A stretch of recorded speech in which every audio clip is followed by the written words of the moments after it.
Let's see, let's see, let's see, let's see.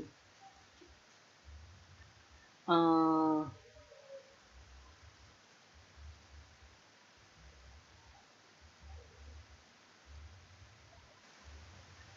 uh, testing, testing, testing, testing, testing.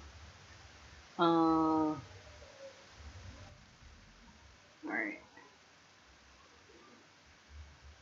Um,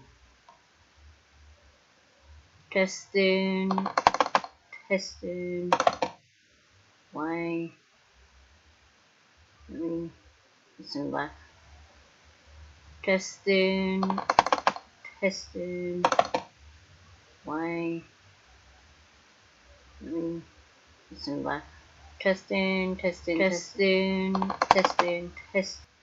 Alright, alright. Um, Hi guys, Mimi here, back again with a live stream.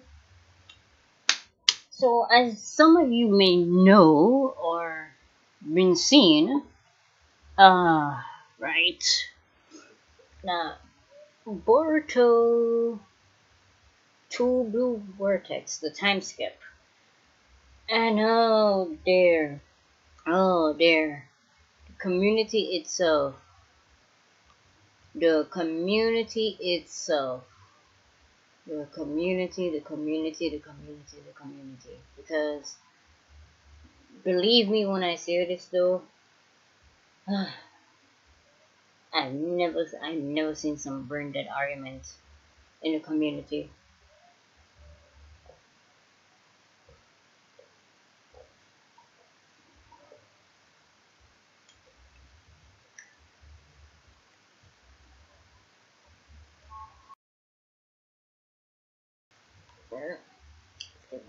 Alright, so let me get the stream started though. So I saw some of the chapter leaks.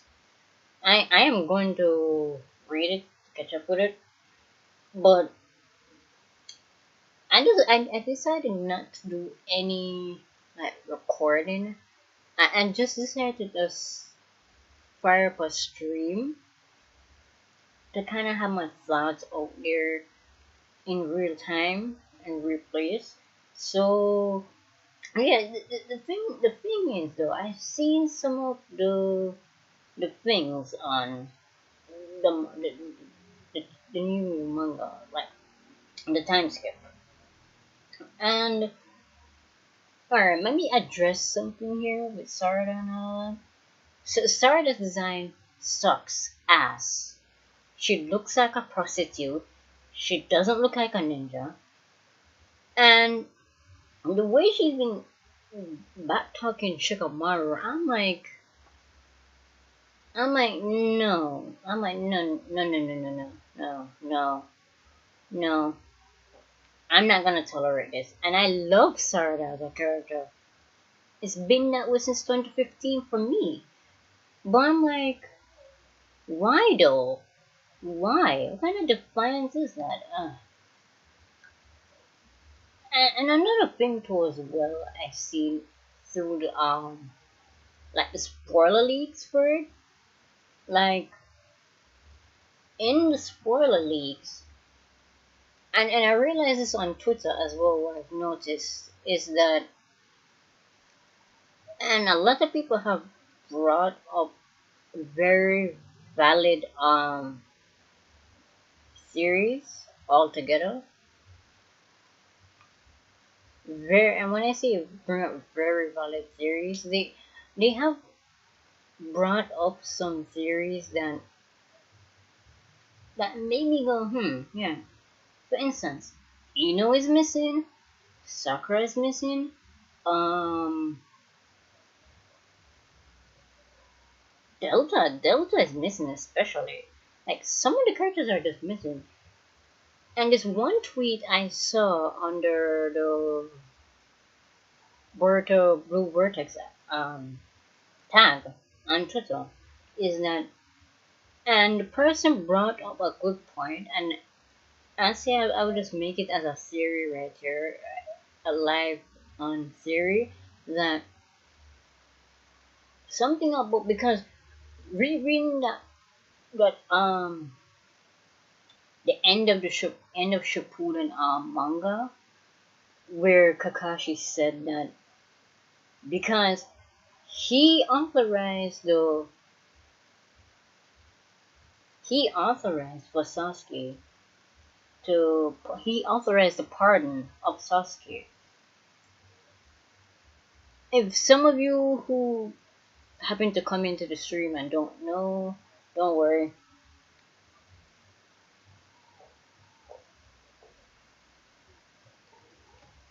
But the person brought up a good point though. The person brought up a very, very good point that it seems to me that I, let me put it through this as well. It's been confirmed in the time skip that is a 3-year time skip. So that means, excuse me. So alright, so essentially what the person was saying is essentially it looks like Kakashi, so something happened with Kakashi because we haven't seen him in like the current manga. No, we haven't seen him, and it kind of makes me question a whole lot of other things. And reading back the end of like the Naruto thing where he did pardon Sasuke, the line that he said that was interesting. He said that keep a watch out for Sasuke, because he's saying that he's the one that pardons him. So if anything to happen, like if Sasuke were to go back to his old ways, it's gonna fall on his shoulders, not Naruto's shoulders, his shoulders, because he's the one that did it. So, oh, and also another thing too as well that kind of made me, it kind of made me a bit more.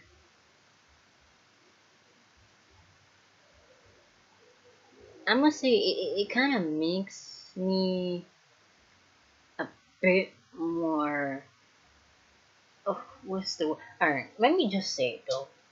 Because it's so weird to me, because Sakura, my favorite character, in the entire Naruto franchise, right? She's nowhere to be seen, and I understand this is the first chapter of the time skip. But the mere fact of the matter is that she just vanished with no explanation. And I was even saying to myself yesterday, and I was even saying it on Twitter yesterday, that I want to see Sakura in a state of panic. I want to see Sakura in a state of like a mess. I want to see Sakura depressed. I want to see Sakura more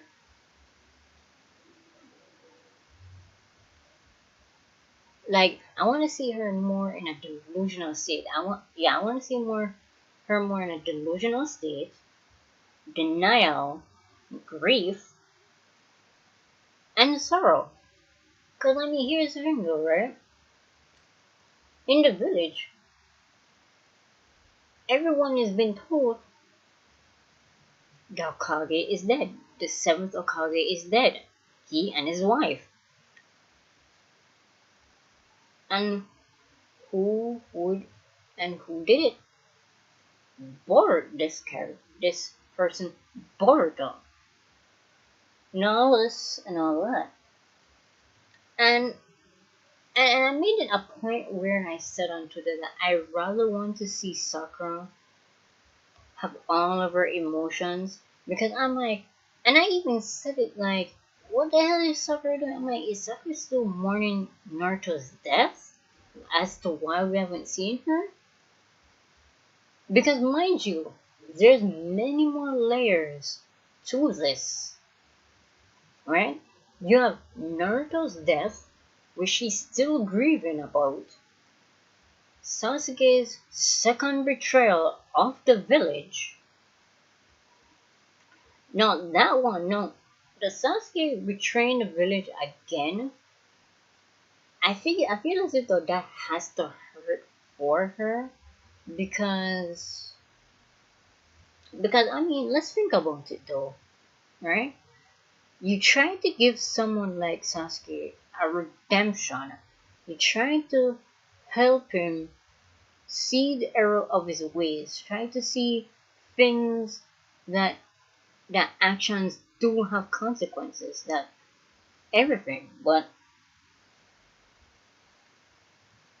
in the long run, and you see, and this is the thing I've realized though, is that Sasuke himself,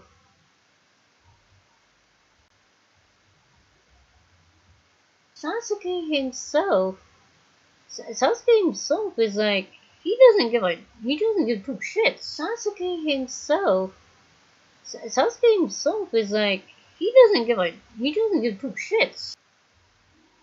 He really doesn't give two shits on what will happen though, because we've seen it in the manga that Sasuke does not care for Sakura, and too many times I've seen it in the community itself where they try to force it on. Oh, Sasuke and Sakura are the perfect couple when he treats her like shit. Because if you pay attention though, in the last chapter of the Boruto manga, Sasuke never even considered what was his actions is going to be if he sided with Boruto. Because here's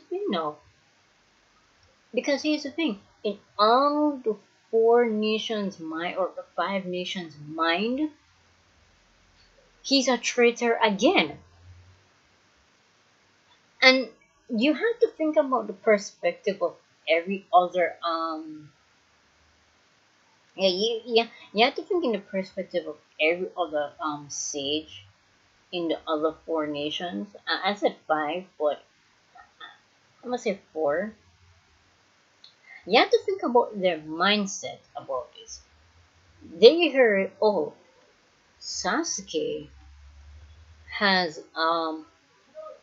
turned on the village again and is aiding and lobbying the criminal that who supposedly killed Naruto and Hinata.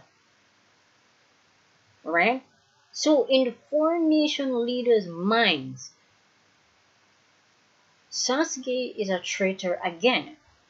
And he's harboring a criminal. He's harboring someone who killed a public figure in their minds. So I can't imagine Sakura's torment, thinking, or torment and denial and delusion, saying, why would Sasuke do this? Why would he turn his back? Why would he betray the village again? And I said this on Twitter as well. I hope we see Sakura don't wear any Uchiha clothing. Because honestly at this point and this stage, we need Sakura to have a development where she stopped giving a shit about Sasuke and start being her own person again, because truly, her trying to force herself to love Sasuke, try to force herself to love him and all of that, it's not working out anymore. Because he made a split decision saying, okay, I'm going to protect you. I'm going to see what is the deal with this. And in turn, he hasn't considered the consequences of what he did. Cause no, in Sakura's head, she's like, oh my god. She let him in her life. She let this man walk into her life. She let him treat her the way he did, giving her some sweet talk, and also insulting her in the same breath, to the point where I'm like, I hope we don't see Sakura in Uchiha clothing anymore. I hope she burns her Uchiha clothing insignia and goes back to wear her Haruna clothing, because in no good person's mind they're ever going to do shit like that. You are not going to make a same mistake like that at all. Because you're gonna tell me at one point in time, I'm like, one is just a coincidence. Two is shame on me. Fool me once, shame on you. Fool me twice, shame on me. Because now she's realizing that she is definitely realizing now that he's aiding a criminal in everyone's minds. He's aiding a criminal who killed the seventh Hokage. Who killed the seventh Hokage and his wife. And if that isn't to show you how deliberate Sasuke will do in all of his decision making, you don't need to be impervious to all of this. And another thing too, what I realize is, and I've realized this on so many levels as well, is that Sakura might be in a mess. Sakura might be a mess right now. And I'm like, and also, the third thing as well I want to point out is that, yeah, she's still grieving the death of Naruto. She's still processing everything that went on with Sasuke betraying the village once again. And the third thing, her daughter spouting all this nonsense about Boruto being innocent, this and that, for 3 fucking years. And let's be real here though, I don't think she ever wants to hear from Sarada. Cause there was no mention of her in the manga, unless for the translation. But there was no mention of her whatsoever. There was no mention of her. Yeah, there's no mention of her name. There's no like a little flashback to say how she's depressed and Ino has to be her aide so she doesn't do anything drastic that she'll regret and hurt others around her, because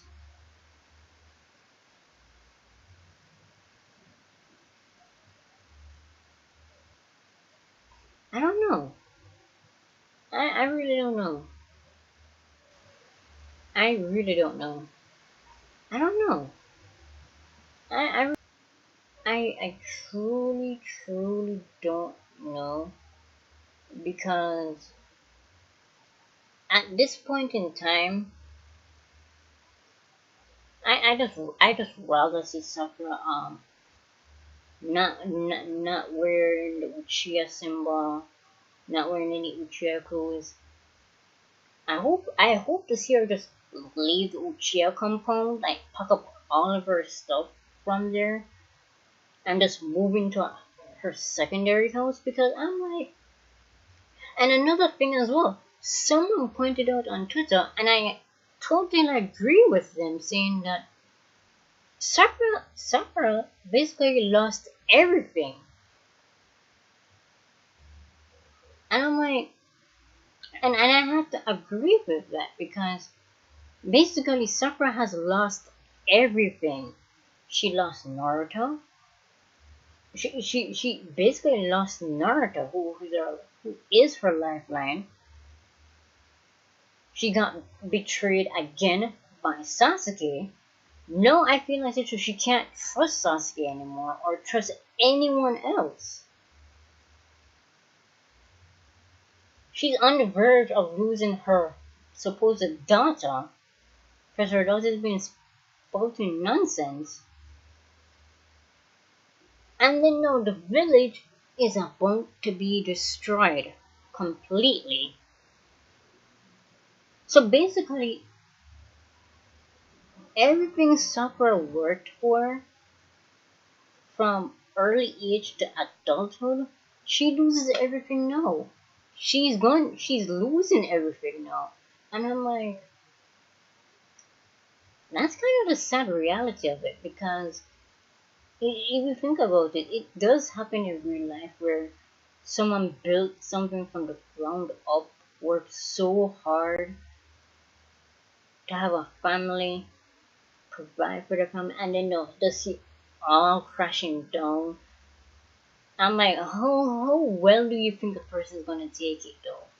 Because some people would just have a smiling face and just be totally depressed after that, and they will be end up doing something like committing suicide to the point where, yeah, it is a sad state right now in Boruto. And going back to the Kakashi thing, alright, so the person said on Twitter, and I will find the bookmark.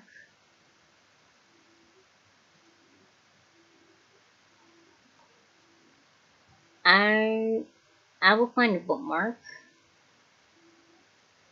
Um, alright, so I found the bookmark. The person said, just realized that the most likely reason Kakashi wasn't brought back was because he was the one who pardoned Sasuke, which would make the feudal lords favor Shikamaru. No, the thing is, I kind of would agree with that sentiment of that theory because Kakashi did say that if if Sasuke does do something where it seems to be an act of betrayal again, it will fall on his shoulders. So I'm hoping in chapter 2 we kind of see what will happen with Kakashi though, or what type of punishment he will receive from the feudal lord. Because believe me, I don't think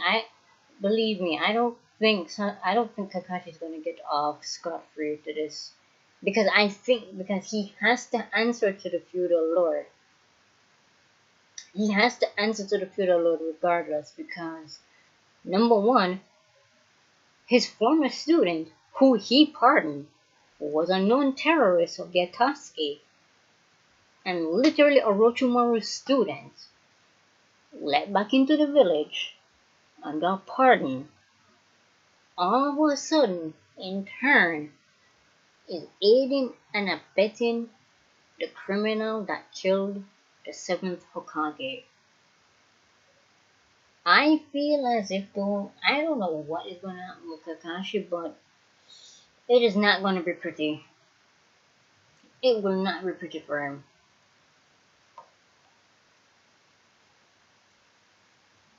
Because I don't know if he's gonna get exiled from the village or he will have to going to the brink of the lockup for that sort of thing. We don't know. He could lose everything. Think about it. Kakashi could lose everything around him. He could literally lose everything under the feudal lord. Because if he can't, because here's the thing, right? If he cannot answer as to why he thought it was a good idea of pardoning Sasuke, because remember though, Naruto and Sakura were the ones who were lobbying to have Sasuke be pardoned. and have him do his redemption arc. But then again, you think about it, is that Kakashi allowed it. So of course it's gonna fall on his shoulders. It's going to fall upon him. Because he's the one that allowed the pardon. He's the one that allowed the surveillance in, but he's a villain. Because he's a villain though. Because half of the villain, and another thing we have to think about though, half of the villagers are going to like the older like people in the Leaf Village. Like think about this in a sense, right? The old heads in the village, like the very old people in the village, I feel as if some of them are going to look at this and be like, it is Kakashi's fault. Why this happened? Because I know for a fact there are going to be people who would criticize Kakashi because he basically pardoned a criminal, and that same criminal now who they thought was going to have who was redeeming himself, all of a sudden turned back on the village, betrayed the village by aiding a criminal that Naruto took in. Because in the people's mind, right, when the switch happened, people think, oh, the Son Hokage took in this lonely orphan boy who was being abused by the car organization, Boruto. Let him in his home. But that eventually led into his son, led into he and Hinata's so-called death. So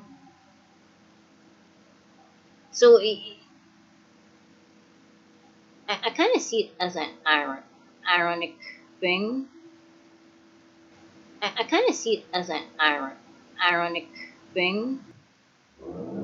Because let's be real.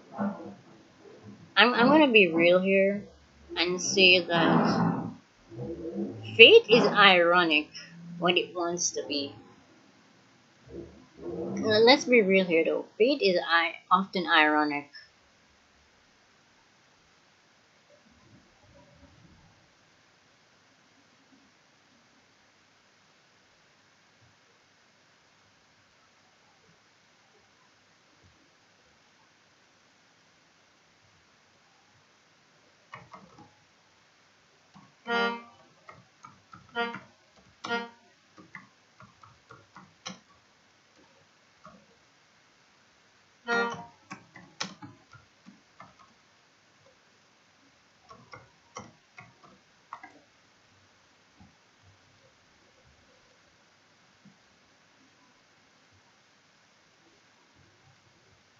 Alright, back to what I was saying, sorry. I had to reply to someone on Twitter. Alright, so, and another thing as well, is that half the characters are just completely missing. We don't know where they are. And I have to go and I have to preference this back again with Sarada. I don't like, alright. This is gonna be a rant right here, right now, on stream. And I'm not afraid to talk my mind about this. Because people think this new Sarada design is eating it up. This and that. I'm like, bro, Sarada literally looks like a hooker. She literally looks like a hooker. And I'm like, I'm not gonna defend this. And people say, oh, if you see her in that type of way, then you're perverted, this and that. And I'm like, homie, we've seen people in real life, IRL, seen young girls dressed that sort of way. It's common, and it's not, and it's not good. Because you know what that signifies? It signifies that she, the, the daughter, doesn't have a good upbringing, is not being properly supervised by mother or father, whatever parent or guardian, grandparents or what. Because if you see a character dressed like that, I would show. You know what? Hold on.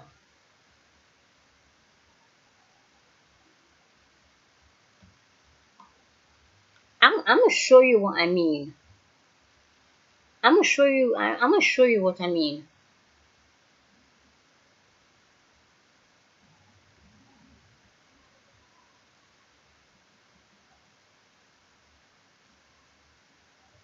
I'm gonna show what I mean by that because people think I'm joking. Because people think I'm joking. People really think I'm joking. Because people think I'm joking. People really think I'm joking. Because people think I'm joking. People really think I'm because I'm gonna find the image. I'm gonna find an image, but I don't want to use like anyone's like coloring and all of that. So I'm gonna use the official manga image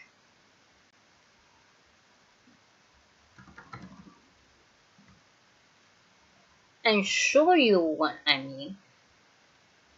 Because I'm gonna give you a visual on what I mean by that.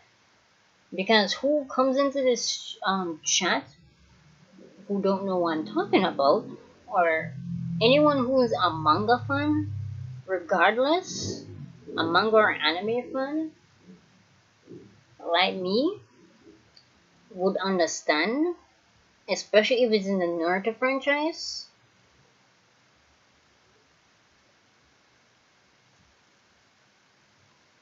Okay. It's somewhere. I'm not gonna use any.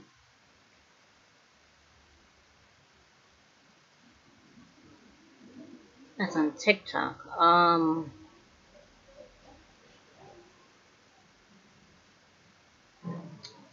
Here's what I'm gonna do. I'm a screen, not screenshot, but I'm a screen snippet.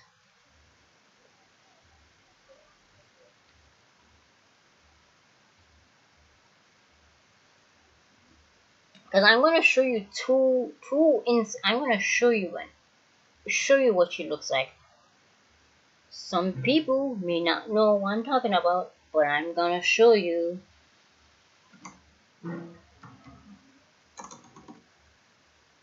A snip to why are you like this? Snipping to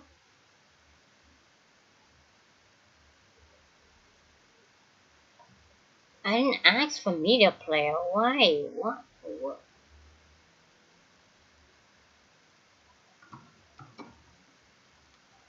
Alright. I'm gonna show you what I mean. Because I said it earlier in the stream that she looks like a hooker. She looks like a slut. Alright? I'm not holding anything back. And if I end this live stream and it does get like the viewers, like viewers and all of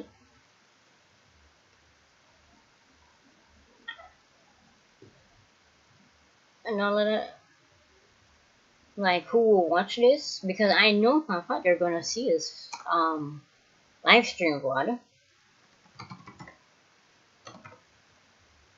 I'm gonna show you what I mean. I'm going to show you guys what I mean by that. I'm going to show you.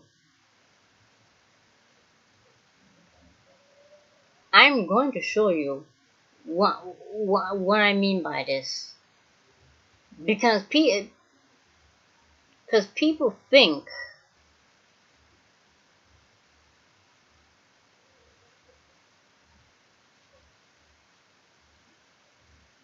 No, hold on a minute. I'm not gonna use that. I'm not gonna use that. Okay. You know what? Now I'm gonna show you guys what I mean by this. Here's what I'm gonna show you. Because some of y'all think I'm goddamn joking. Y'all think I'm joking. And I don't know why. I don't know why people feel the need to defend this.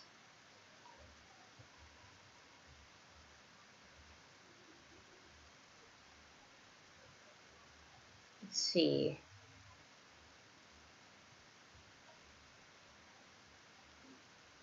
Alright, here it is.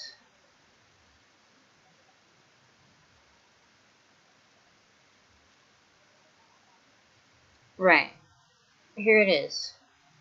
So, right, here it is. So, please tell me, here it is. So please tell me, anyone with the right mind, the right mindset, the right knowledge, tell me, because as someone who is making my own content, I haven't by the way, and I have to say this though, I haven't updated my Manga Plus creators page for my comics I'm doing. So I'm finishing up a couple more pages. I'm trying to finish chapter 14 of one of the comic. I don't know. It will be updated when I'm through with it. But let me ask you something though. Because you're telling me a character like this, right?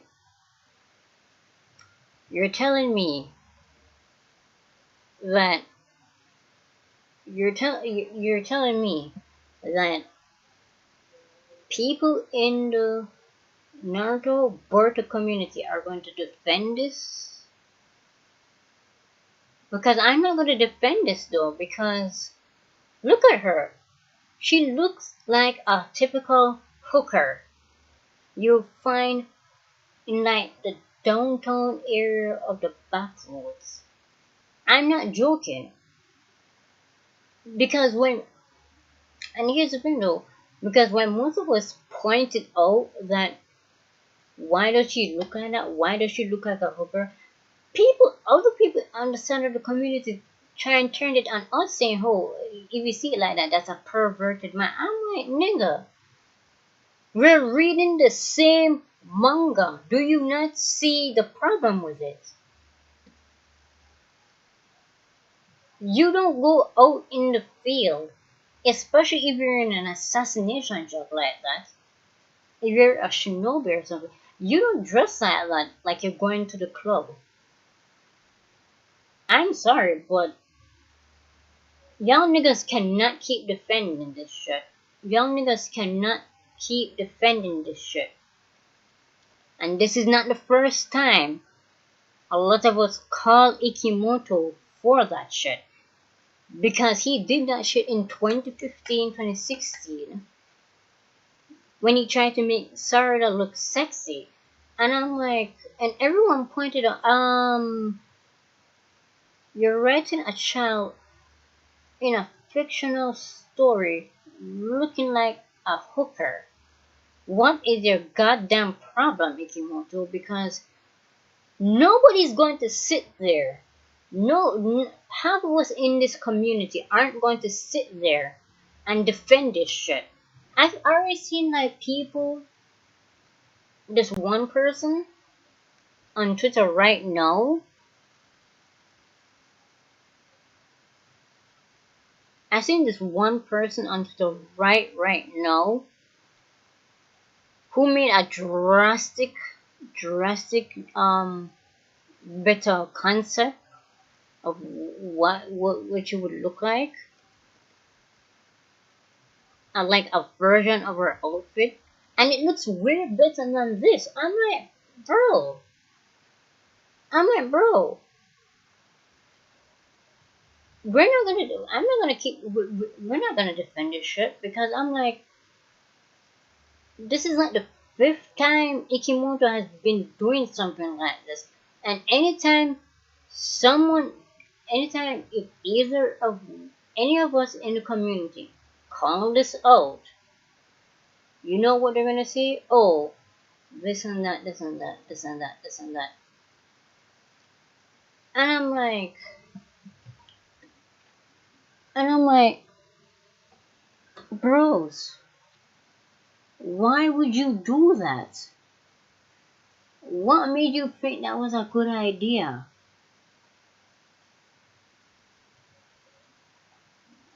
What made you think that was a good idea though? Why? And also, character concept though. Also, character concept. Because here's the thing, I understand what he was trying to portray, but I'm like, and people have pointed out how it looks like like Yatsuki uniform, like she's trying to do a play on Yatsuki's color, but but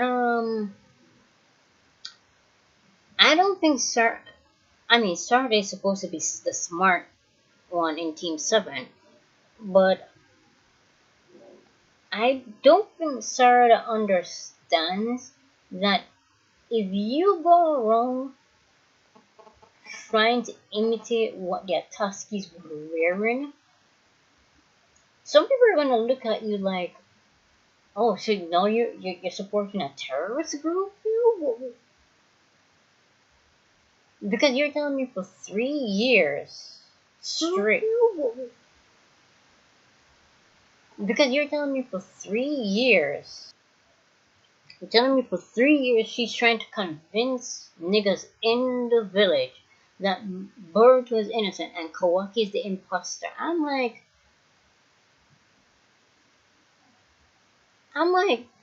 bitch, did you not see what took place? Did you not understand what happened? I'm like, did you not see what happened?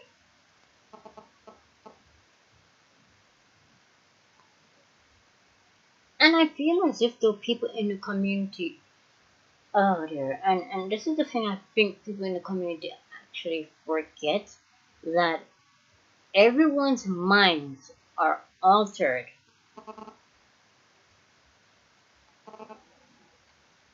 So of course people are not gonna question why Boruto looks like Naruto. Of course people are not gonna question that though. Because everyone's minds are altered. Also, guess what? I have another theory I wanna do. I have another theory I wanna do. But I'm debating whether or not I wanna do it live or not. Cause I'm gonna have to set up like a board and do like an analysis type thing. It can be a video on what I want to do, but I don't know. It's gonna take some time for me to it's gonna take some time for me to set up the things I want, because I have a sort of theory I said I was planning on doing. Like from one day I had this idea in my head, but I don't know. I will just do it.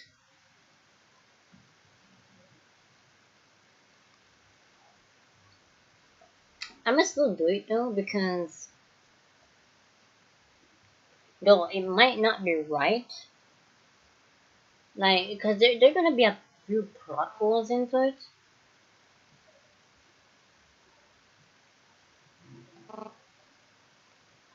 But alright, I'm going off track here. Another thing too as well, right? Alright, hold on a minute. I want to say something as well, right? I had this Boruto theory I had planning in my head for a few months now, and I really want to do it, but I have the feeling that if I do it, it might have some contradictions to the story itself.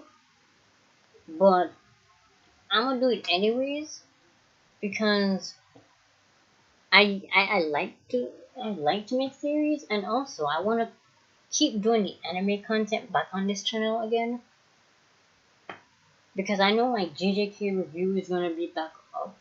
I'm gonna start doing them again, but my thing is though, right? And again though, you see, all right. Another thing too as well, I wanna address for this time skip and all of that, because I was discussing with someone on Twitter though, but I don't like Boruto's design. I understand he's trying to honor Sasuke.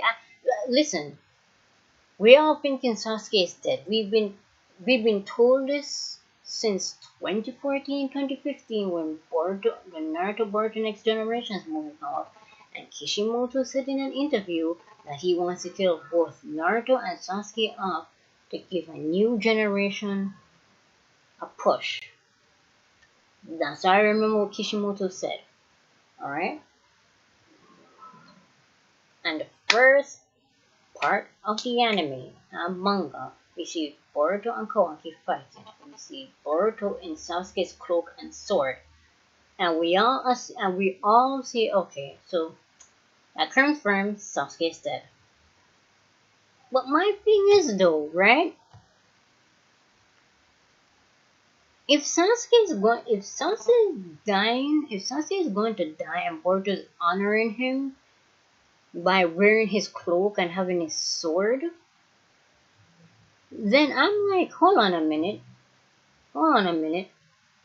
That doesn't make any fucking sense to me whatsoever, because a few things here. Number one, you think Orochimaru is going to let Sasuke die?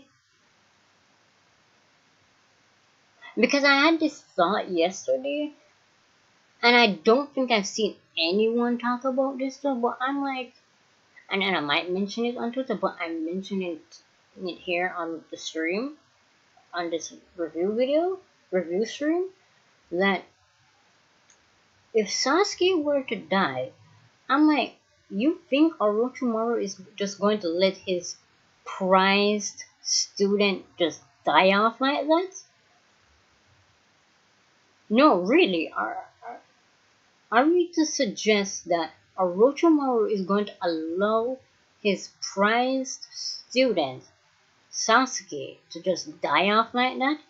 I'm like, if Sasuke dies, you know what Orochimaru is going to do? Orochimaru is simply going to take the body, make a new clone, use the Death Reaper seal, and revive Sasuke back by giving him a new body with his soul intact, with all his memories, new hands, He's young and fresh in his clone. Because I'm my buddy, Orochimaru will never let his prize student die off like that. Alright, back to what I was saying with Boruto though. I'm saying I do not like Boruto's overall dressing because I've seen people talked about it, but I want to talk about it though because I agree with some people saying that I kind of don't like it either. Though the badges themselves are too distracting. Everything about the Boruto's design and Blue Vortex is is all confusing. It's too loud for me. It's really too loud because I'm like he's wearing all these badges. He's wearing Sasuke's cloak, presumably mimicking Sasuke. Have a sword like Sasuke. I'm like, and I even was saying this though too as well. Boruto does not have an identity. Let's let's say it how it is. Boruto does not have an identity at all. Boruto is any for sure lacking of identity because we see through like the manga of him trying to find an identity to for what he wants to be. We kind of see that in the manga and anime, but in the manga we see him trying to forge his identity of who he wants to be. But I'm like, he does not have an identity at all. And you could say the same thing about Sarada and how she is just devoid of identity. And I like to think half of these characters are just devoid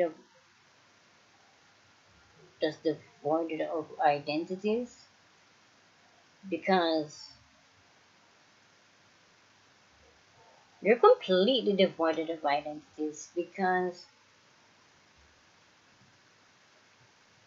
I'm like why? I'm like I know he wants to be like Sasuke. I know he wants to do it like that. But I'm like there's no point to it. I'm like there is no point to it because I'm like him trying to honor Sasuke and him trying to be like Sasuke. And I know there's gonna be some people in the community who will disagree with me, and that's fine. We agree to disagree in the community. I would, I would agree with what I'm saying. Is Boruto lacks any sort of identity in the manga.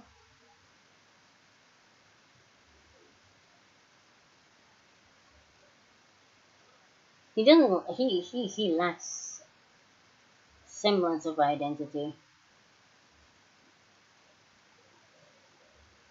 He really lacks the identity. He lacks it to the point where I'm like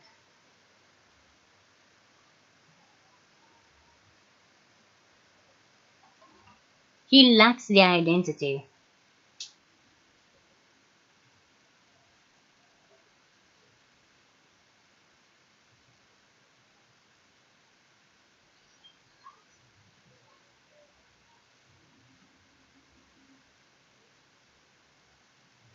And I'm not and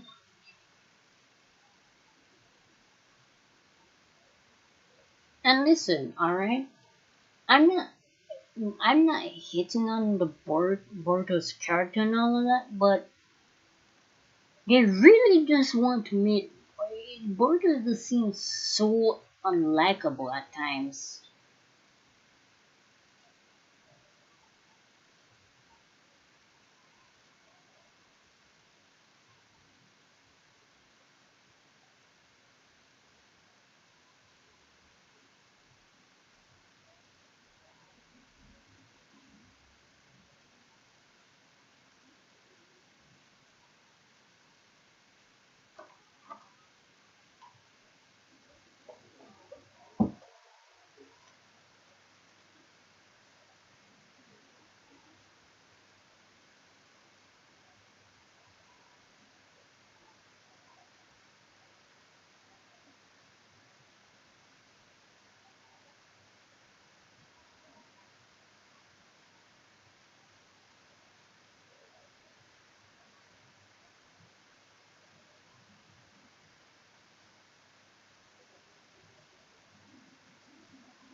I'm back. I'm sorry, guys.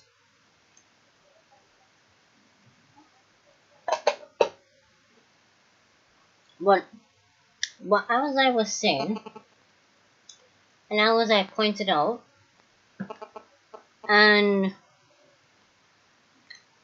like I said though, he kind of devoid of identity. And I don't know if it's Ikimoto's problem as the person who's writing this series lacks. Because I feel as if though he doesn't know what to do with these characters. And I'm like, you know what? I just rather Kishimoto step back in. Hell, I think it's even Kishimoto himself not sure what to do with these characters. Because half of these characters in the time skip, half of them just disappeared. Because as I was saying a few hours before, is that Sakura is nowhere to be seen. I see no one mention her. We see no flashbacks of her in a depressive state at home, crying her eyes out because Naruto is dead, presumably dead, and Sasuke betraying the village and essentially severing her trust towards Sasuke some more. Like literally severing her trust for Sasuke and her just ripping up her Uchiha clothing, like cutting them up and burning them because she's like she let this man she allowed him to walk back into her life even though even though for 16 years after Shippuden, like a 4 year for 3 years or 4 years. No, it's 3 years. Shippuden. Yeah, right. I think so. 15, 16. Yeah, no, he was 16 in the start of Shippuden, right? With Naruto. You're telling me for 3 years you two have not seen this nigga since you guys were 12 years old. I'm like, it makes no sense to me. It it honestly does not make any sense to me. It honestly does not make any sense because it really does not. And you know, and also too as well, and some of us were saying, where the hell is Momoshiki? That's my question though. I'm like, where the hell is Momoshiki? You know, someone pointed out that 3 years to avoid plot holes, and I so heartedly agree with that. A 3 year time skip of to avoid plot holes. and for plot holes to come up same way. Because let's be real here though, I'm like, bro, what the hell happened to Momoshiki? Did he finally merge with Boruto? I truly don't know. I truly don't know. But as I was saying though, right? I have like what 3 videos I want to do. So I don't know if I alright. Here's the thing though, right? One of them I want to do I I don't want to say anything because I want you guys to see the video itself and what I'm trying to put forth. But I don't know if I want to have it as a live stream or just record it. I don't like editing. That's the thing. Because if I do it, I'm gonna have to set up like a board and start showing like slides to get my point across, like for visual aid, audio and visual aid for people to grasp what I'm saying. But you see, that's my thing though. That's why I'm trying to get that though, because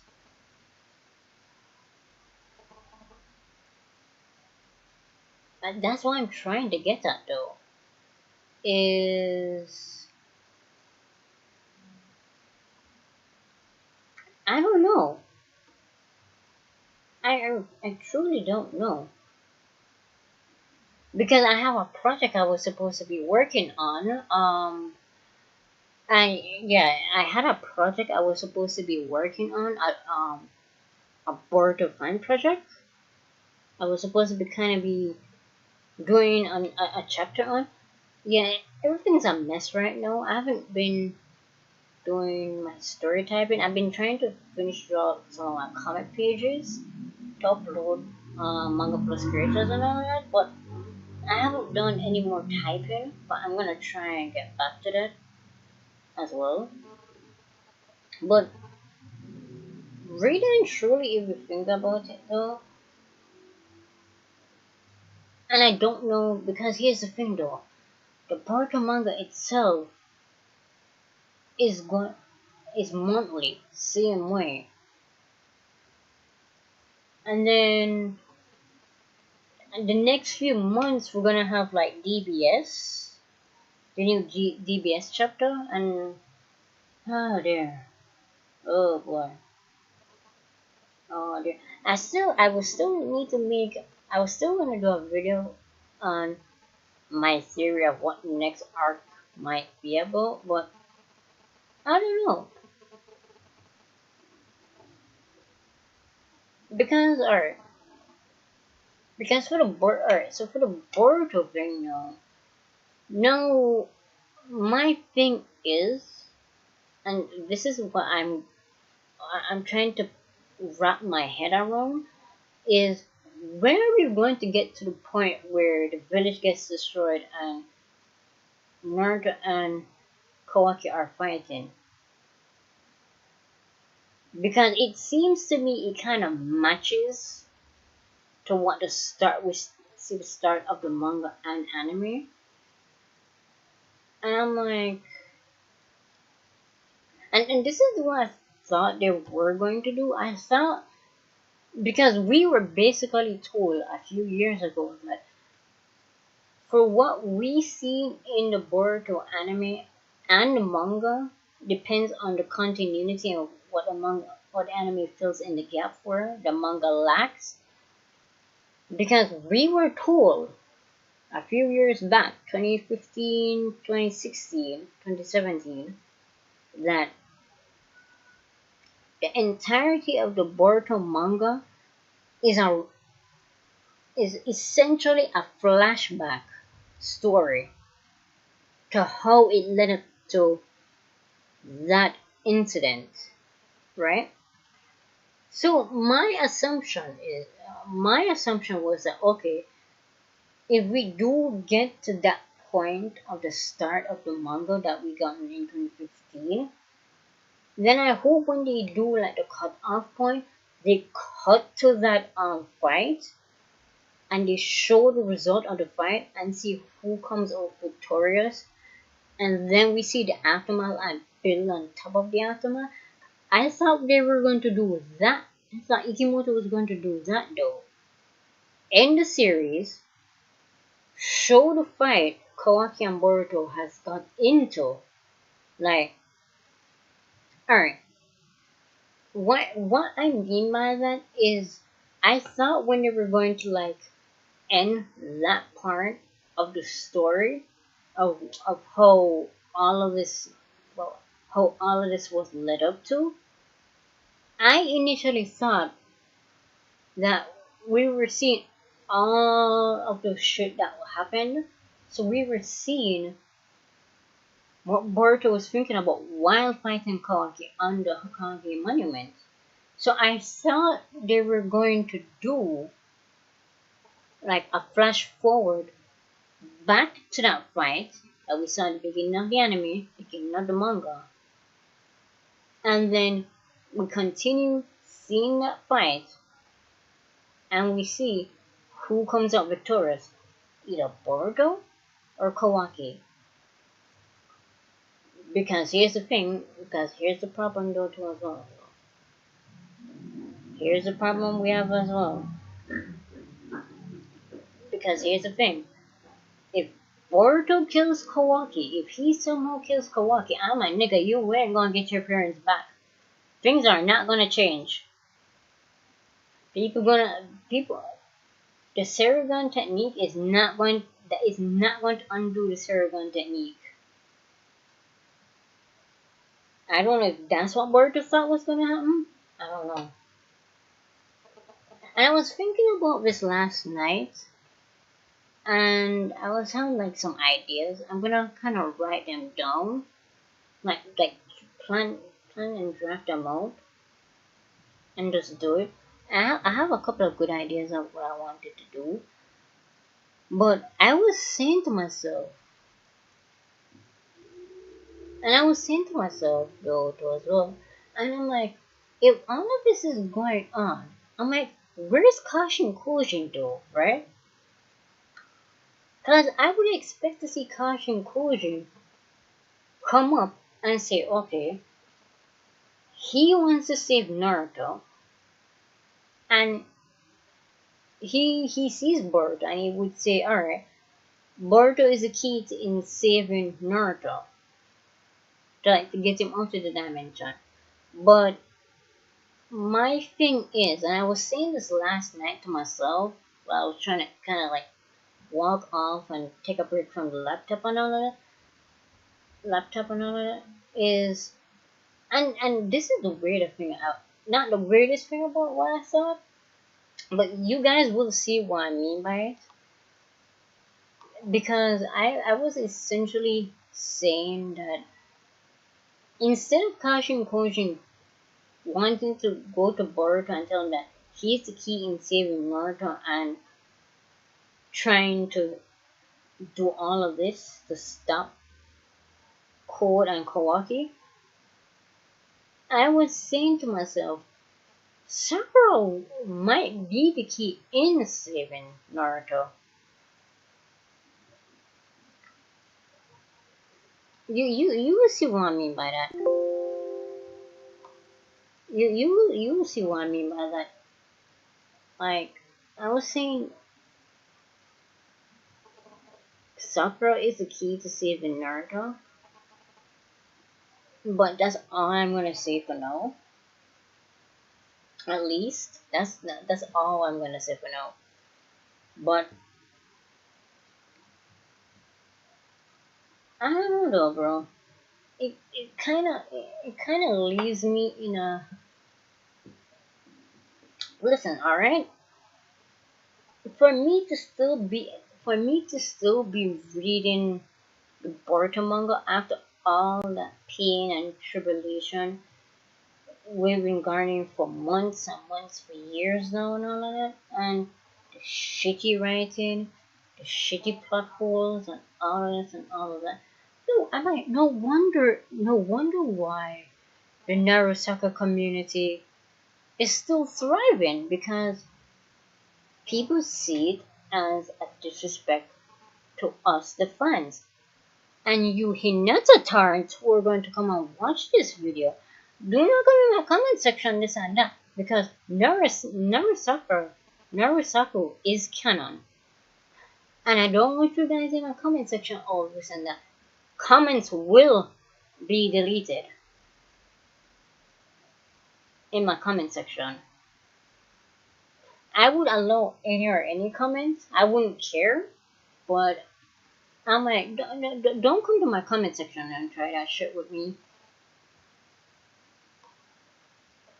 And also, another thing as well, I would really, because I'm like, no wonder the Narusaku community is still thriving, doing their own what if scenarios of Naruto and Sakura's children, what the arc would be about, and all this and all of that. That's essentially why I'm doing one of my Boruto projects as a Naruto type project, fanfic project, alright? But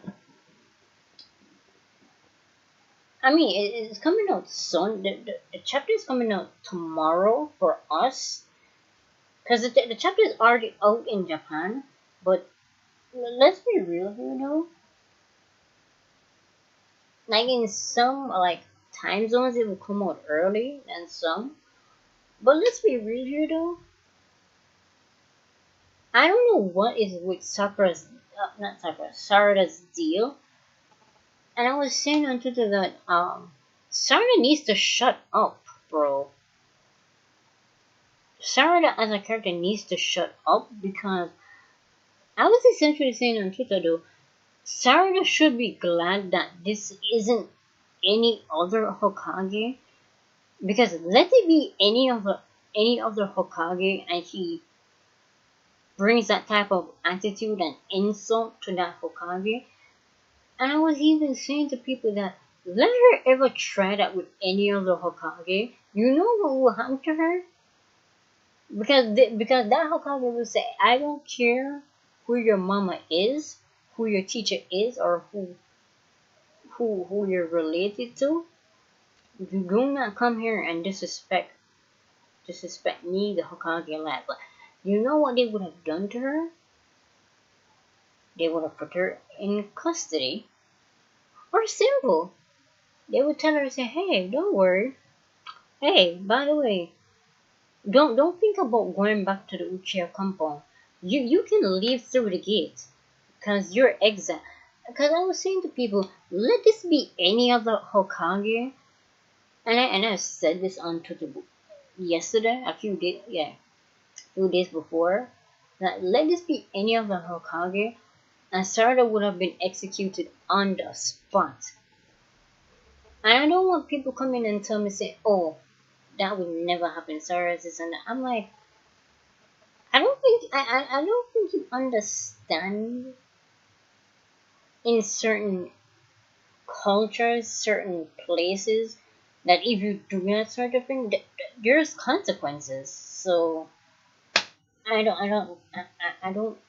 wouldn't see the logic in her not being executed on the spot, because believe me, it wouldn't matter still though, because she would have either been executed or they would excommunicate her from the village. And I'm seeing all of this slander, and I'm seeing all this Shikamaru slander and all of that. People saying, oh, why? I'm like, and say, oh, you go queen. I'm like, you should be lucky that Shikamaru is giving her a stern talking to. Because if Shikamaru wanted to, Shikamaru would have, because I think she got demoted for her conduct. But she should be lucky that's all she got out is a demotion. Because her ass would have been kicked out of the village already. She would have been exiled from that village. And I'm not even joking though, because I'm like, bro, this is not going to go well. And I don't know what was I don't know what was the fandom's problem. Like I've seen like part of the fandom themselves just shitting on Shikamaru and this and that. And I'm like, bro. And I have to say, yo, did we read the same series? Yes or no? Because I'm like, did you all collectively forget that Shikamaru was the sixth Hokage's right hand for a few years until Naruto came into office and was still the Hokage's right hand? And people were saying, oh, it doesn't make any sense. So I'm like, did we forget that Shikamaru's father was literally a Jonin who literally has a seat in the council? Did we forget that? Like the Nara clan is one of the most noble clans as well. And did we forget that Shikamaru's father was in the seat of the council? Did we forget that though? Did we forget that his father served the Hokage as well? And did you all forget that Asuma, like the son of people keep saying Asuma is Hiruzen's son. I was saying I thought it was his grandson.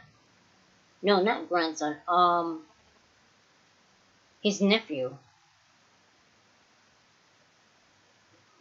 I'm like, it makes more sense. I'm like, his teacher is Asuma,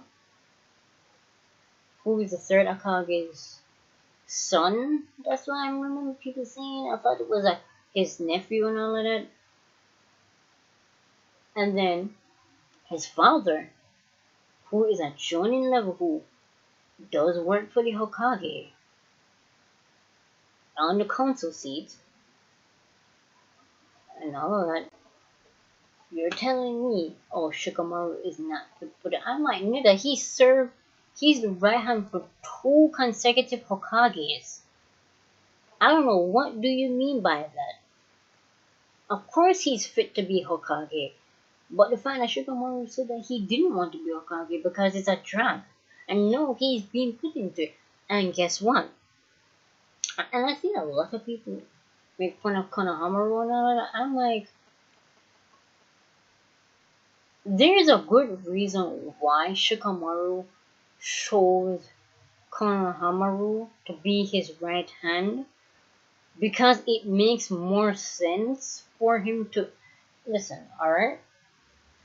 It made more sense for Konohamaru to be Shikamaru's right hand instead of Mirai. Even though Mirai, I don't know how old is Mirai. Mirai is now. I think she's what? I think she's in her early 20s. But, and I'm like, and I haven't seen it, but some people expecting like, oh, why isn't Mirai, Konohamaru's right hand? I'm like, nigga, we haven't seen Mirai in the manga we haven't seen Mirai in the fucking manga for a while.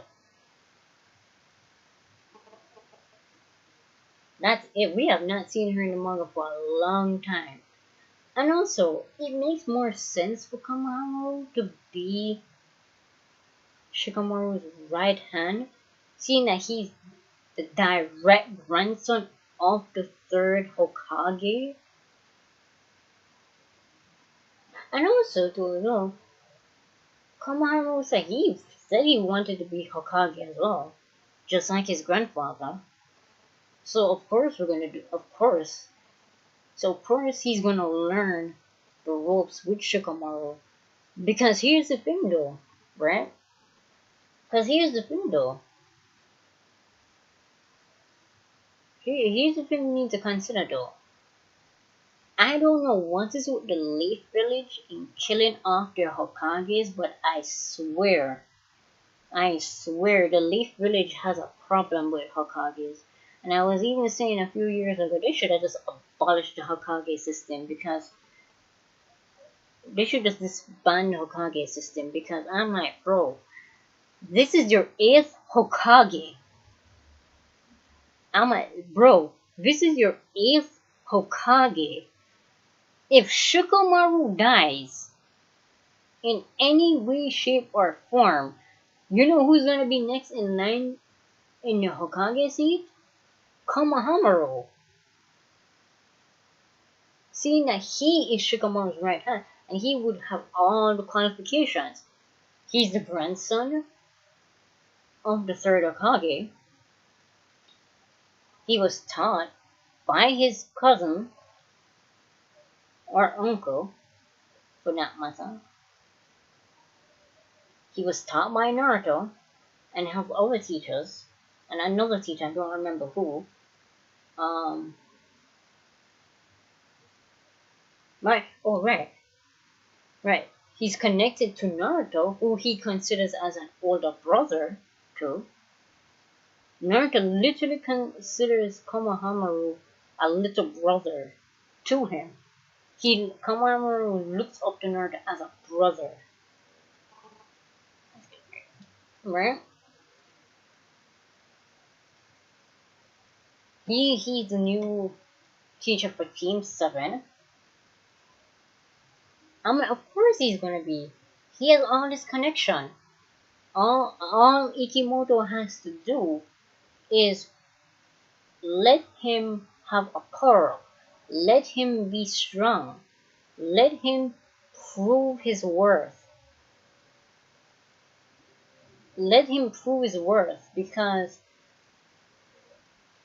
if somehow, some way, Shikamaru ends up dying, and then no, they have to choose another Hokage, and Konohamaru is next in line, Konohamaru would have to really step up his game. Let's be real. He really would have to step up his game in terms of power and mental stability.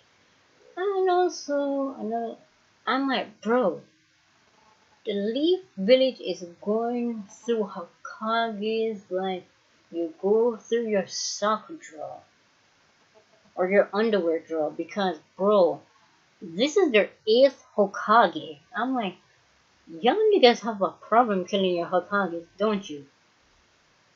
Oh my good grief. I'm like, by the time you blink, and I'm not even joking, by the time you blink, by the time we blink through this series, we're gonna be at the 10th Hokage. And I wouldn't be surprised, I forgot what his name was. I don't remember his name, but he's the guy who is in the he's joining level, but the guy who does the torturing, like the special operations of interrogations. I would not be surprised if he somehow becomes like the 10th Hokage for Konoha. It would not surprise me if he becomes the Hokage, because boy oh boy, they won't have nobody left. And sure as hell Sarah not gonna become no Hokage. Not with that attitude. And yeah, and I went to, yeah, so I might, alright. So like I said with the videos and all of that, I might do what I need to do, but I have some drawing I have to do. Because I'm going to make a thumbnail. Because the thing is though, and it's kind of like this though. Because if I'm going to do the video, and like I said, I'm not going to say anything yet. I'm not going to say too much yet because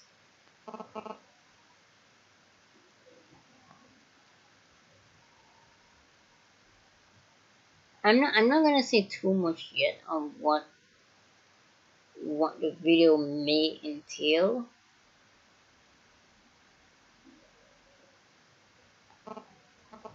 Just know it's going to be a Boruto kind of centric video, and I'm gonna try connect it to a major theory in the community that some of us been theorizing for years now.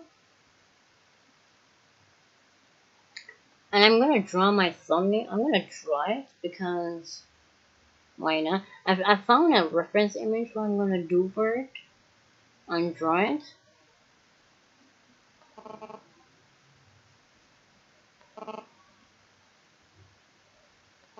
Cause let's be real. I don't know because I don't know. I really don't know because uh I have a few I have a few ideas of what I want to do. I really have a few ideas of what I want to do because it's interesting of what I would do.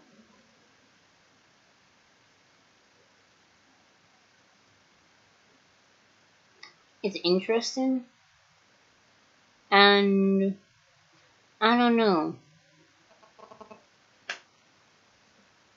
because I'm gonna have to set up certain things for the other video.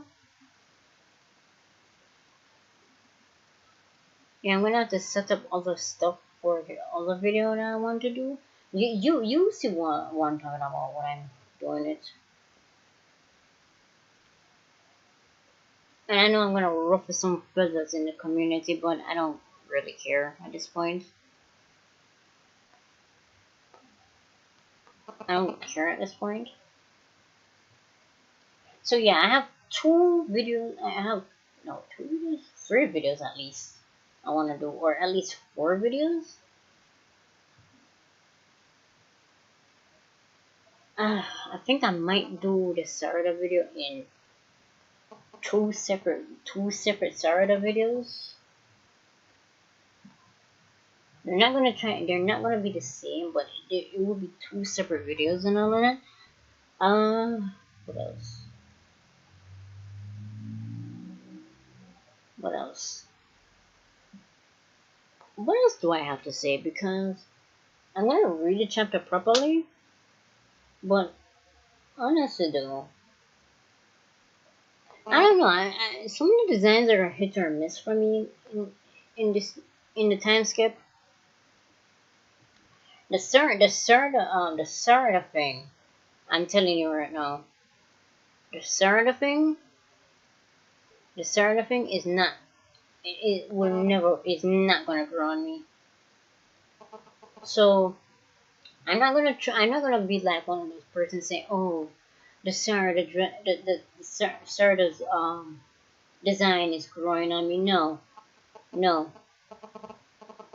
I am not gonna let it grow on me whatsoever. Not in the fucking slightest. Because again and again and again, when people in the community, when us in the community call that shit out, people turned it on us saying, "Oh, you're just mad that this and that," and I'm like, bro, this is the 5th or 6th time Ikimoto has done this. I'm like, why are you guys defending Ikimoto for drawing a child, a fictional child, in suggestive positions? Are you guys brain dead in this community? Are you guys actually brain dead? Because it seems to me people in the Boruto community are actually brain dead. Because I'm like, no, I'm like, hell no, I'm not gonna support this. And hell no, I'm not gonna have this. I'm not gonna have this design. I don't want my favorite character in this type of clothing. I'm like, no. And I'm gonna go on and ask for other opinions and all of that about this. Hold on. I'm gonna do this.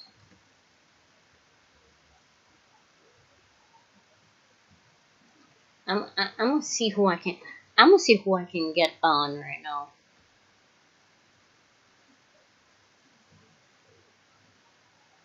I'm gonna see who I can get on to talk about this. I'm going for 1 hour. All of that.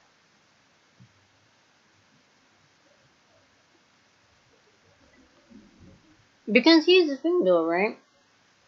Here's the thing, though.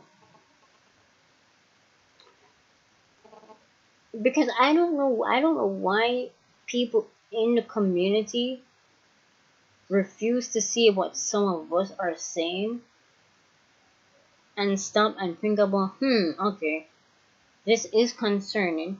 We need to call him up for this. Cause I'm like, bro,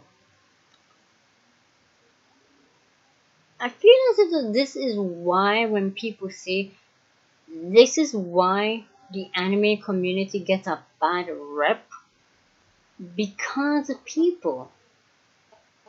No, of course I'm gonna say I am a degenerate, but I like being a degenerate. But I'm like, not to that extent. No, it's not to that extent, really.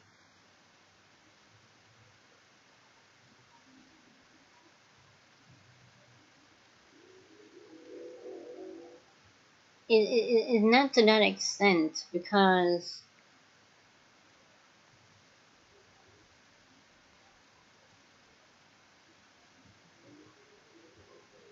it's not.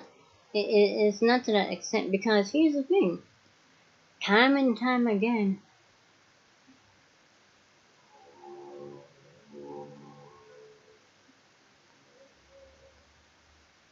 Oh dear. Oh no, no, no, no.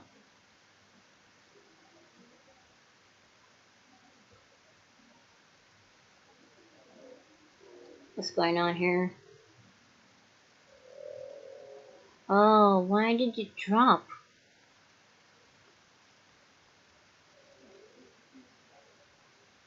Why did you drop?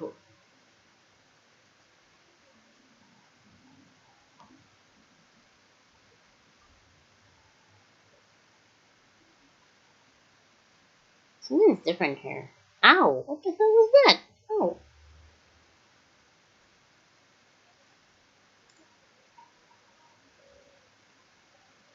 Uh, let's see.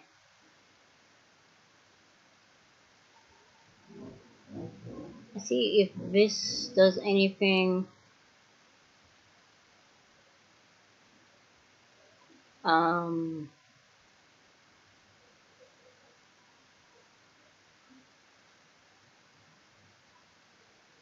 let's see. Frames should. Why? Alright, frames should be back. Um, I don't know why it's happening. I don't know what's going on with my internet right now. But yeah, like I'm saying though, if you're a person in the community who thinks, oh, Sarada's design is good and all that, I'm like, we can have we can have varying opinions and all of that, but don't sit there and defend this sort of thing because we're only encouraging more of it. Because I'm like, this is the, and when I say this is the 5th time Ikimoto has done this in the commute for Sarada, for that character, and people have called it out, And then there's some. I'm like,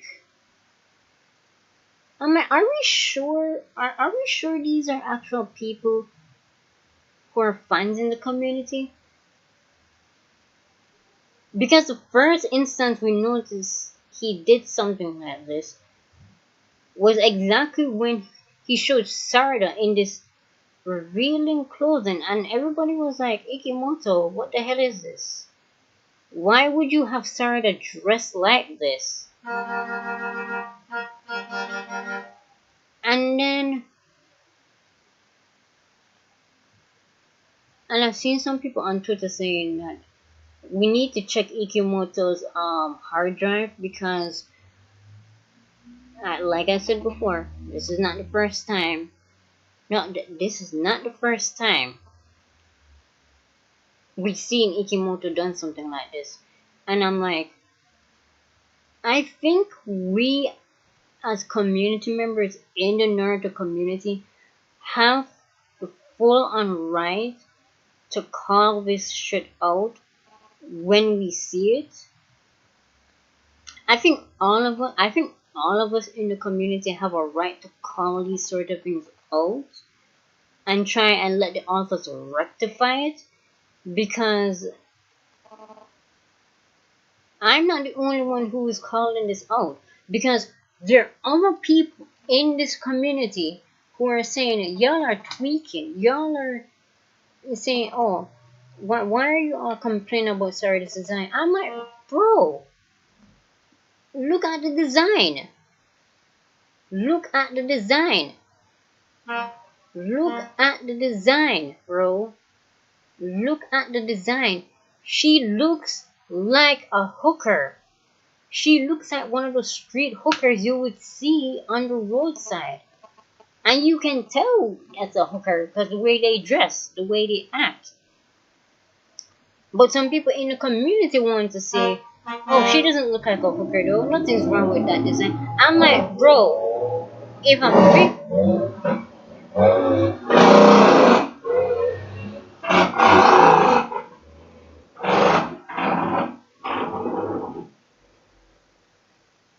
like, bro, I'm gonna say this though.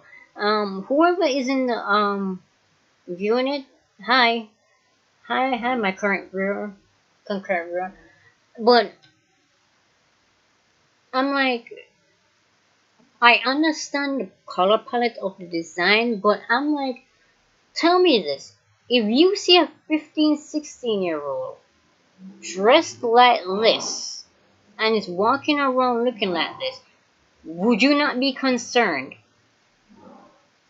And I don't want anyone to give me that brain dead argument saying, oh, she's a fictional character, is a fictional teenager. I'm like, I don't think people understand that things in art always imitate life. These are the things some of us have seen on base, at least some people, not all of us, have seen girls dress like this. I know I'm not the only one. Maybe I've seen at least few. I'm not sure. I don't think I have ever seen. But I can assure you people who have gone out and seen these type of women. I've seen them on TV. People talk about them on the news. And I'm like, and I seen that panel when she met back with Boruto, and she had not these, and I'm like, nigga, ain't this some shit? Because I'm like, why is she in this? Why she's this way?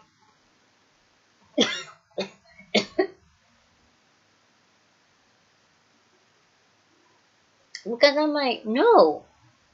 I'm like, no. I'm like, no, bro, no. I refuse to I kind of refuse to accept that type of thing, because I'm like, this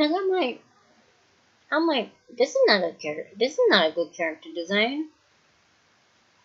And like I said, I like the fact that people on Twitter are fixing, are having an alternate like outfit for Sarada, and I'm like, I like when people make an alternate outfit for Sarada better. And I believe I said this before to other people. I don't I don't think I've ever said it on video. I said it on Twitter before and YouTube comment section, but I like Sarada's anime design. I no. Let me say this though. I like Sarada's design in the anime much more than the manga's design. Excuse me. Let's be real here. I like Sarada's anime design. I do not like Sarada's manga design. The anime design she has works perfectly. What they're trying to blend in. The manga design, no, it doesn't work. It doesn't work, and a lot of people call it out and getting ostracized for it. And I'm like, we're just simply calling out what it is. Because a child in a comic, in a fictional world, it doesn't matter if it's fictional or not. A child should not be in that type of position. Anyways, it does not matter if these characters are fictional or not because it can apply to the real world. So do not let some of these YouTubers, these Narutubers, or people on like Twitch, Kick, Rumble, YouTube, Twitter, do not let these people trick you into thinking it is okay for a character say, oh, she's a fictional character. You can do whatever. I'm like, these have real life consequences. I don't think people understand that. Yes, I know she's a fictional fucking character, but it can apply to real world. It can apply to real world instances as well. And I'm like, don't ever come to me with that bullshit because I'm like, it can have real world connotations as well. And I don't think people understand that there are things like this that actually happen in real life. So I'm like, don't come to me with that. And if you're gonna come into my comment section after the stream to say, oh, you like Sarah's design and I'm just a hater, I'm like, okay then. You can keep that opinion in the comment section. We can keep our opinions differently. But I don't want you in my comment section saying you defend this design because, and also I understand because this is a stream I'm doing real time, alright? Because there are instances with other mangakas doing the same thing with other characters, alright? But here's the difference between this and between that. People have called out those shit time and time again saying, please do not do this. And the people who don't call it out and defend it, I'm like, no. We're gonna gatekeep you out of this community because if you simply can't accept the fact that people are having varying opinions and not wanting to see Sarah dressed like this, then you should not be in this community. And also, Chozo, I kind of see this on Twitter a lot, and it's been like this for years now, and I still don't know why it keeps happening though, because there's people on the internet who claim to be like Naruto fans, Dragon Ball Z fans, Bleach fans, Yu Yu Hakusho fans. I don't watch Yu Yu Hakusho because I never saw it on Cartoon Network. Chainsaw Man fans, JJK fans. And I see these people, and these people are like, oh, this, that, this, that, this, and that. I'm like, hold on a minute. I'm like, are you sure you're a fan of this? I'm like, are you sure you're a fan? And not just an infiltrated grifter? Just to jump on the bandwagon? Because there are many instances I've noticed in the community. There are some instances in the community where I realized that, like for instance, I saw someone tweet something, right? And I commented and I tweeted back to the person and I was like, "Are we sure we read the same series though?" Because I'm like, that's not how I see it in the manga or anime. I'm like, and you will see these people tweet something and it makes you scratch your head and look around like, hold on, did we read the same series? Because that's not in there, so I don't know where you get that from. Let me see if I can find it in my bookmarks. Let me see if I can find it in my bookmarks again. Let me see. No, it's not there. Let me check my profile a bit. Hold on.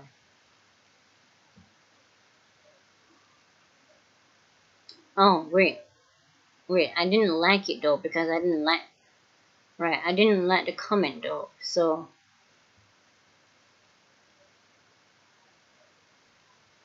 um,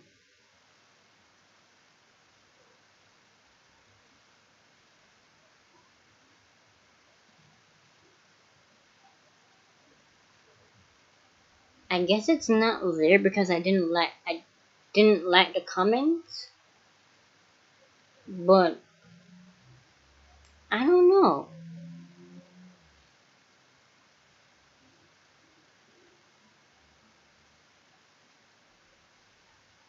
I really don't know because, huh, that's weird. I didn't like it.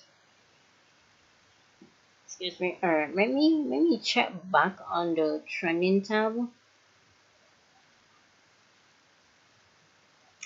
You know, I would link the person's Twitter to show you the design. Let me see if this is the right person who did it. Right.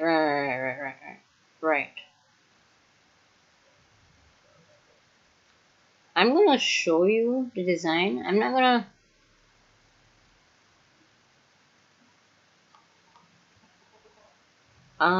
How or what do I do? I'm gonna do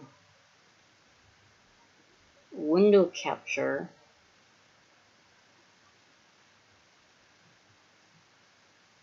No, hold on, no. I'm not, oh, good grief, I'm not. Window capture. No, hold on.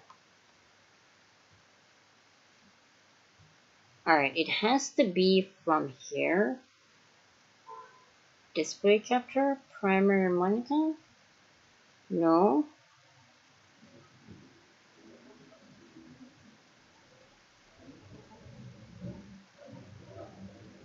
Um, right. Hold on.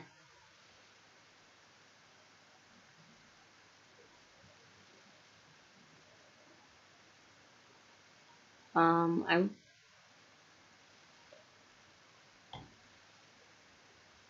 Hold on a minute. Let me.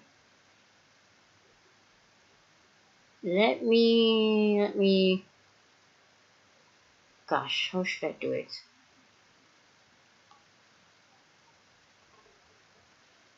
Right. Let me.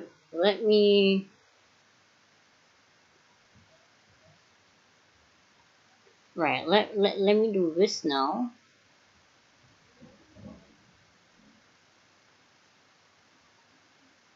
No, hold on. Hold on. Let's. Let's do this.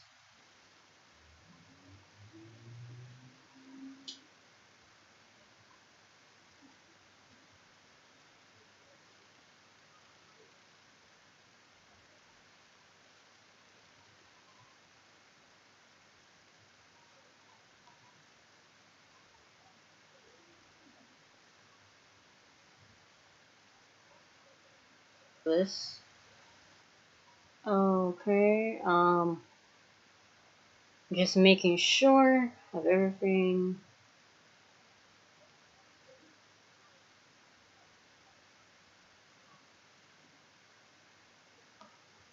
Up, up, up, up, up, up. Sorry. Yep. Alright. Right. So. Alright. So this is made um did by someone called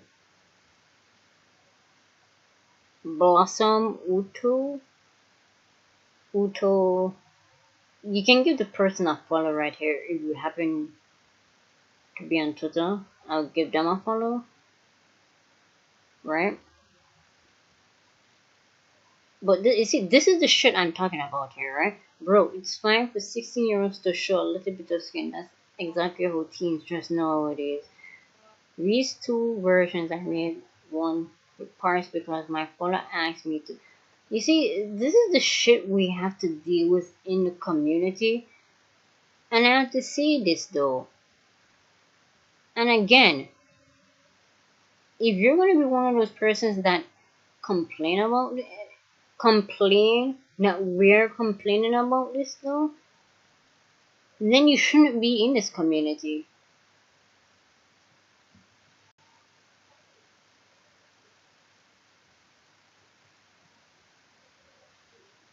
You see, this is the shit what I'm talking about though, right?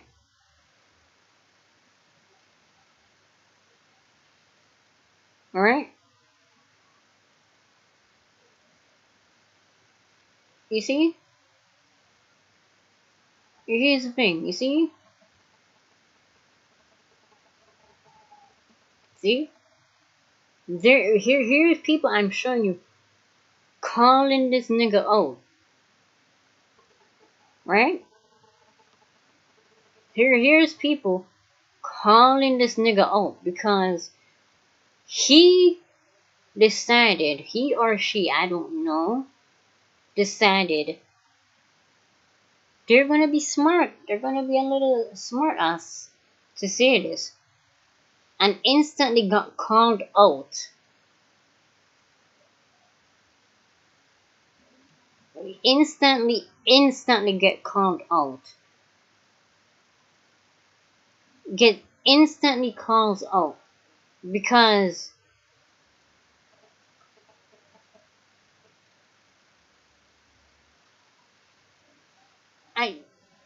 because here's the thing though, right?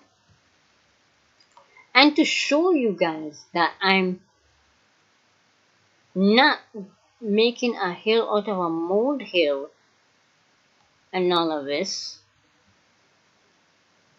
I'm not making a hill out of a molehill, but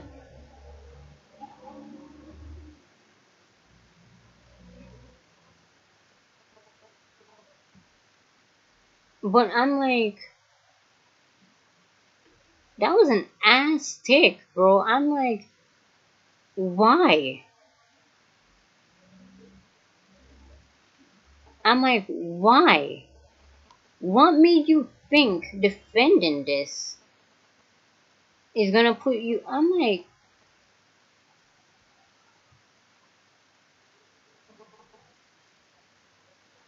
cause you see, like I said, follow this person because this is a good design. I like this. This is clearly better. This is clearly better than what they're giving this shit for. Because I'm like, ain't no way I'm gonna have a character looking like that.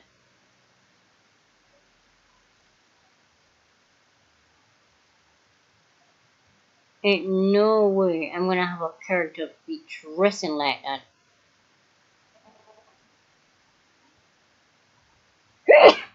Excuse me. Ain't no way I'm gonna have a character be dressing like that.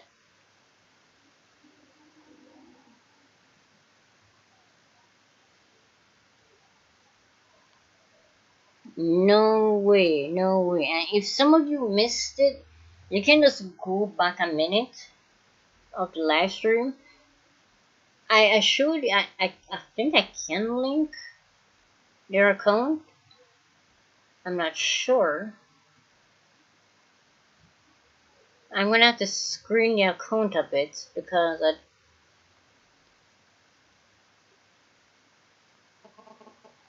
let me make sure I didn't get hit with anything. No, I didn't get hit with anything. Because I had to make sure, and it's a good thing you know what? It's a very good thing I stopped right there and clicked off because if I had continued, oh believe me, I don't know what else I would be seeing.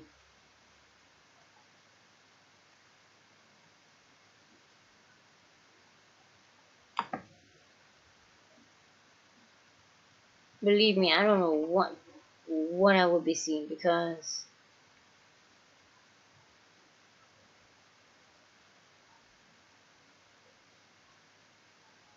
and it's a good thing I just stopped because no sir, I'm not gonna continue because I don't know what else I'm gonna see on there.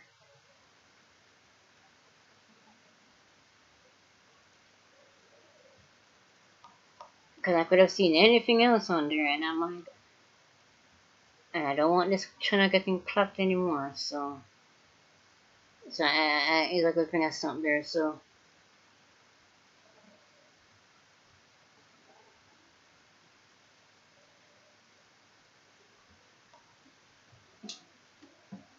and you know, and a little bit of this and a little bit of that because listen, all right, listen. I'm all for. I don't know why. I don't know how I managed to still pull through in the Boruto community. Congrats to me because I don't know how anyone else because people ask how the hell do you manage to stay in the community? Trust me, I don't know. I don't know myself either because I've been in this community for a long time and I always strive for the manga to get better, but no, sir. This is why I'm making my own content. This is why I'm making my own comics, my own books. Let me see.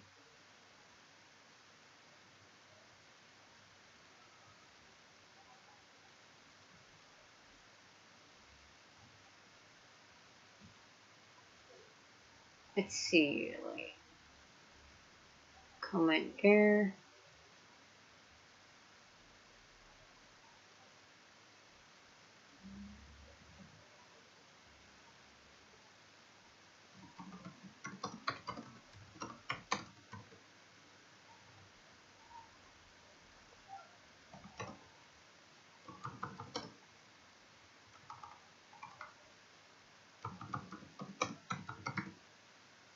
And the thing is, though, yeah, you know, I don't know how long I'm gonna stay on here. I might do another live stream where I could talk about something else. I don't know what. Let me see. What else can I talk about? I can do the video. I can do the stream where I want to talk about something with some of the characters. What would be?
Um,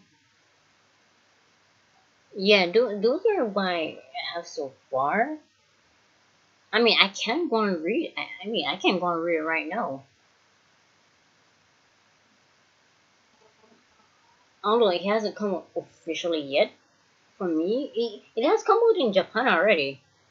So I'm like, yeah, I can't read the Japanese version. Like, it's supposed to be on Manga Plus. I don't know. I don't care. I would just pirate it down read it. But let's be real about it though.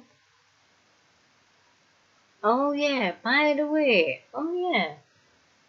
Before I end this stream, there's another pressing matter I have to address though. Himawari. Oh my god, bro. Bro, I thought she couldn't get uglier by the minute. I don't know how the hell Ikimoto did it, but he made Himawari much more uglier. I'm like, bro, what the hell is this? I'm like, bro, she's way uglier. I'm like, god damn, no. Like, oof. Hell no.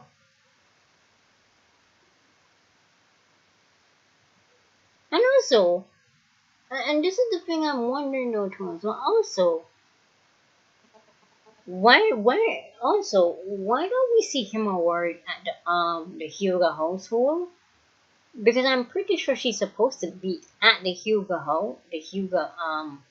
compound training. You see, this is why this is. If people are gonna tell me that um it's not that deep, I'm like, I don't know what to tell you, because I'm like, this kind of proves that Ikimoto don't know what the hell to do or how to do it, because I'm like, first of all, Himawari. First of all, Himawari is supposed to be at the Hyuga compound. Why is she out there with the other kids, training with Chocho? I don't understand that though. Like, bro, her mother and father are dead. She has her who she assumes Kawaki is her big brother and all of that. I'm like, why is she not at the Hyuga compound? I'm like, she's supposed to be at the Hyuga compound. Why is she not there? And this goes again to prove that Ikimoto don't know what the hell he's doing with these characters or what to do. I'm like, if any of us in the community are writing the Boruto series, the first few things I will try and rectify and change up. Have Himawari be at the Hyuga compound with her aunt and grandfather, especially her aunt, training and all of that, trying to learn the techniques of the Hyuga clan, and her grandfather praising her and all of that, right? Have Kawaki be at the Hyuga compound as well, because everyone's is like, oh, it is Naruto's son. Alright, we can have that, right? You need to have that in there. I'm like, why is she not at the Hyuga compound? Why? And another thing too as well, I'm like, what the hell is up with Inojin? Because someone on Twitter pointed out that Inojin looks different, and someone pointed out that Ino isn't there, hence why he looks like that. And I'm like, and I said this earlier, how Ino just seems to disappear. She and Sakura just seems to just vanish out of nowhere. And I'm like, I don't see Sai as well, but I'm like, you know what? Hold on. And I will show you what Inajin looks like.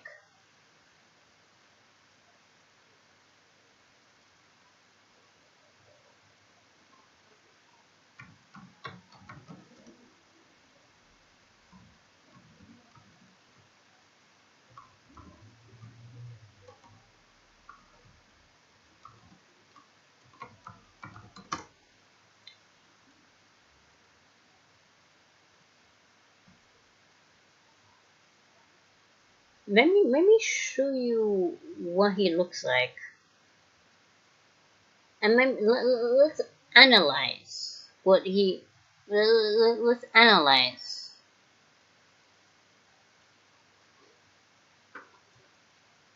We're gonna analyze the character here. Um,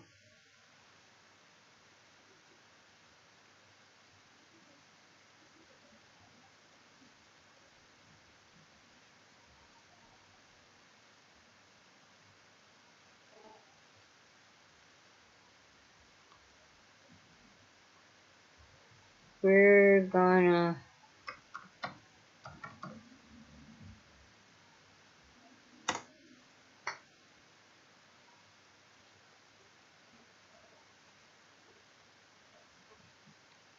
we're gonna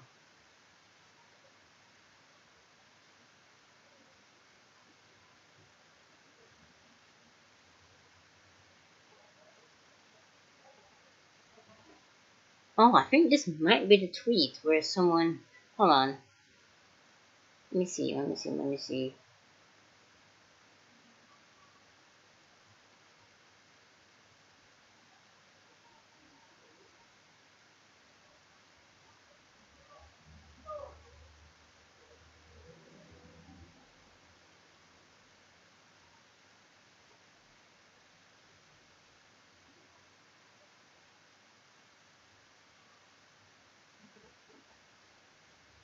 Let me analyze. Well, let's analyze this.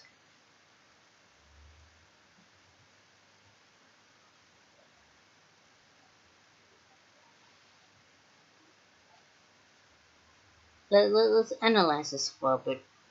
Let me snip the image and show you what I mean by that.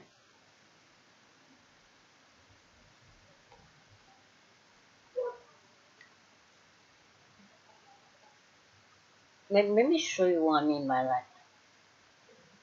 Cause Shikadai looks alright. Well, let me show you what I mean by that. Because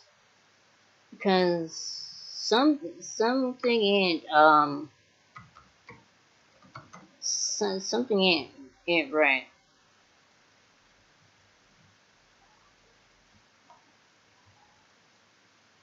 Something ain't right about him. I don't know what's going on. I really don't know.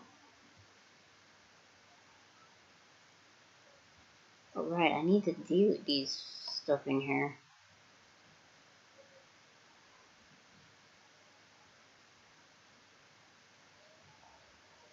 Alright. Here's the character. Let's fly him up. Let's analyze him. Right.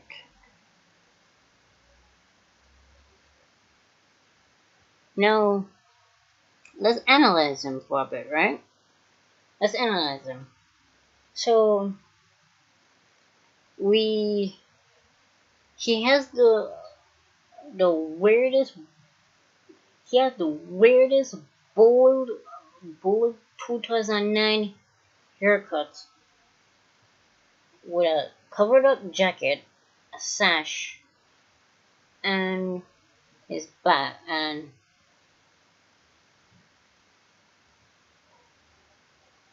let's do this one more time. Let's look at this.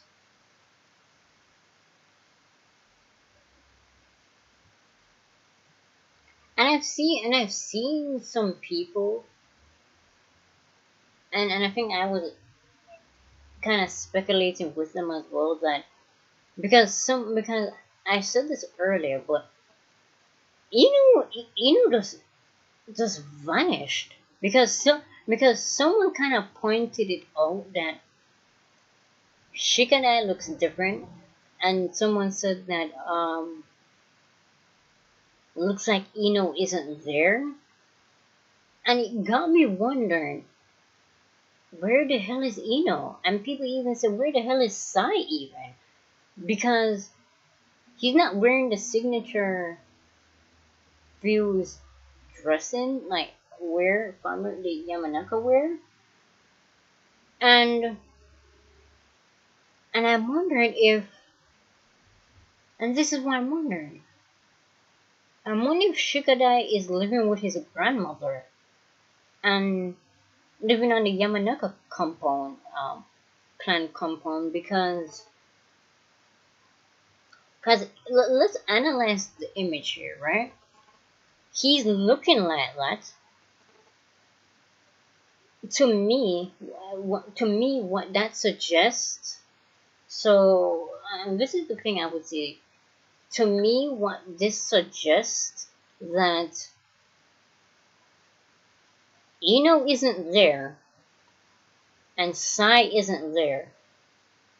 So it looks like Ino left or something happened to Ino and Sai had to do something, and I assuming he's living with his grandmother and like other members of his family at the Yamanaka compound, because this looks like he's dressed by his grandmother.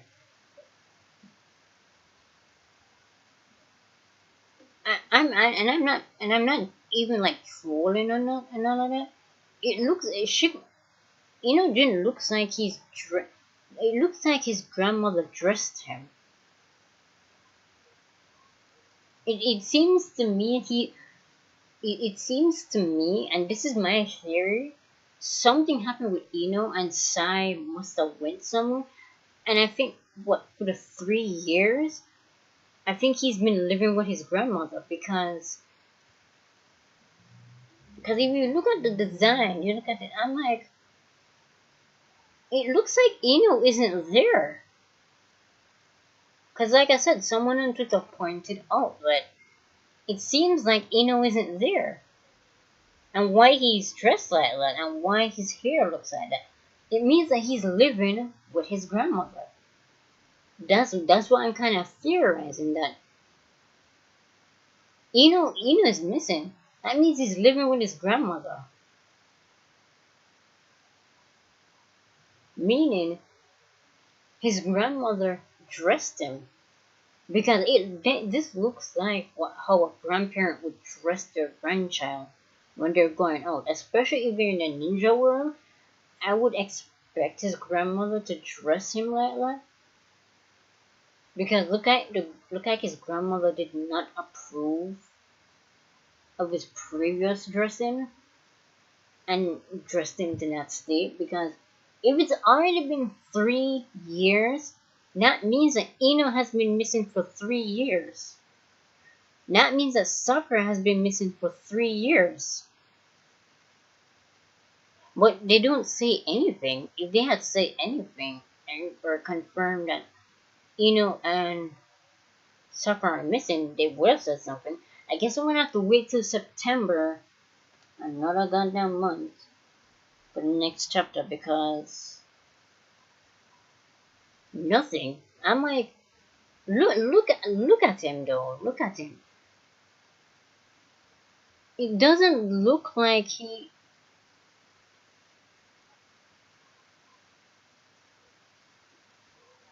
Why are you moving? Why are you moving? Nope. Come on.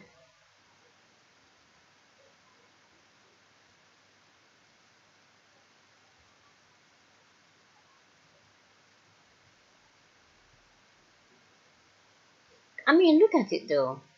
Look at him though. He looks like he's dressed. It looks like his grandmother dressed him, even though that's not a problem, though. See, the Yamanaka clan are one of the other clans, the top clans of the Leaf Village. But look at him. He's not wearing the usual Yamanaka style dressing. It looks like his grandmother dressed him that way. She told him, "Do not wear those clothes. Wear these." And like someone pointed out, it looks like Ino isn't there. Looks like Ino is missing because yeah. So my question is, if Ino is missing and he's been living with his grandmother for the past 3 years, something is going on.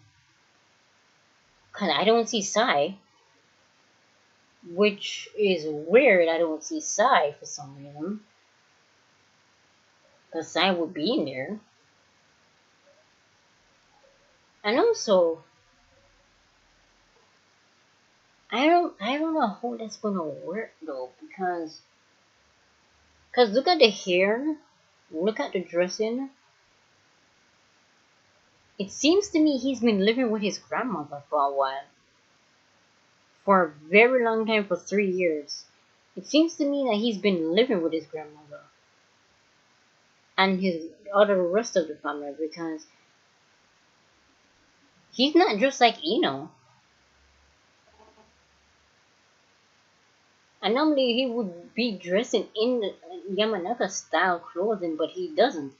Looks like he's been living with his grandmother. So my theory is something happened with Ino and Sakura and how they just disappeared for no inexplicable reason. Because like I'm gonna say for Sarada though, right? Because I'm gonna say this for Sarada though.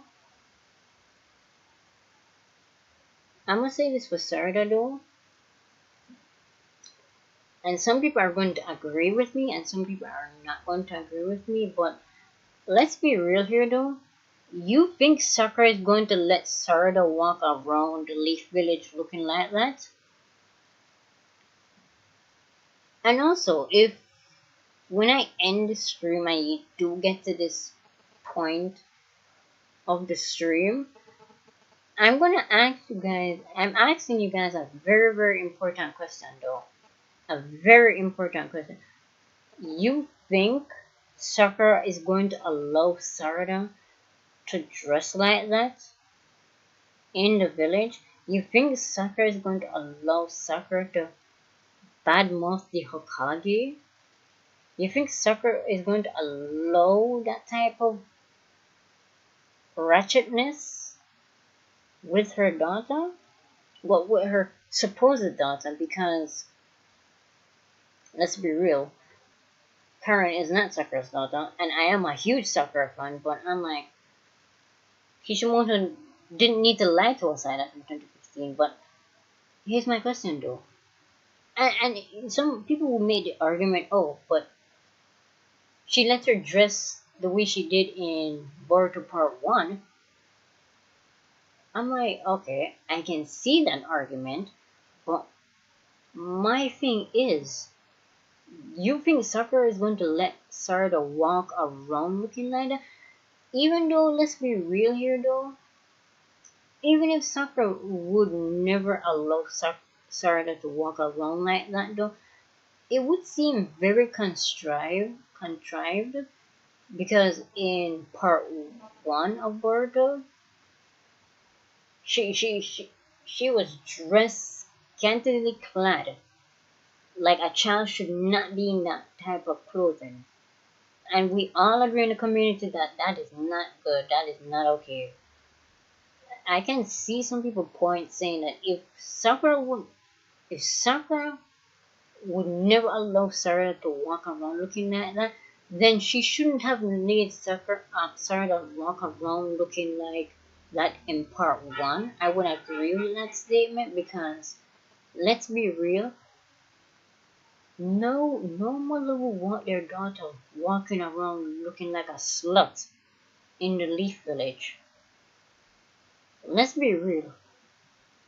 No one wants to see their child walking around the village looking like they're part of some gang or part of some hookah strip club. Because I'm telling you right now, Sakura would never allow that to happen. So I'm like, I don't know what, like I said, Sakura must be in a depressed state right now. I'm assuming Sakura is locked in a room, crying her eyes out, mourning Naruto's death, and having her heart broken because Sasuke basically just severed her trust for him. The very person she tried to give redemption to, but he just threw it all away. And assuming Sarada is living with Shinzui,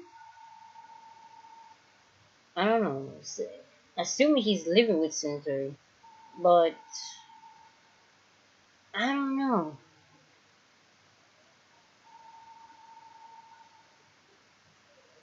I don't know. Assuming she's living with Shinzui, I don't know. It's kind of I don't know. It's kind of contrived because Shigenai looks better. His dressing looks better, but Inojin, his hairstyle, I don't. Inojin doesn't look like Inojin anymore. He looks. I understand people age and they look different and all of that, but bro, that haircut is absurd. That hair is absurd. He doesn't dress like real. And someone pointed out, and I agree, and I think someone pointed out because Kawaki said that the age of Shinobi is no more. He's making sure the age of Shinobi ends. And I'm realizing when I look at Boruto's generation, when I look at them and all that, and I agree.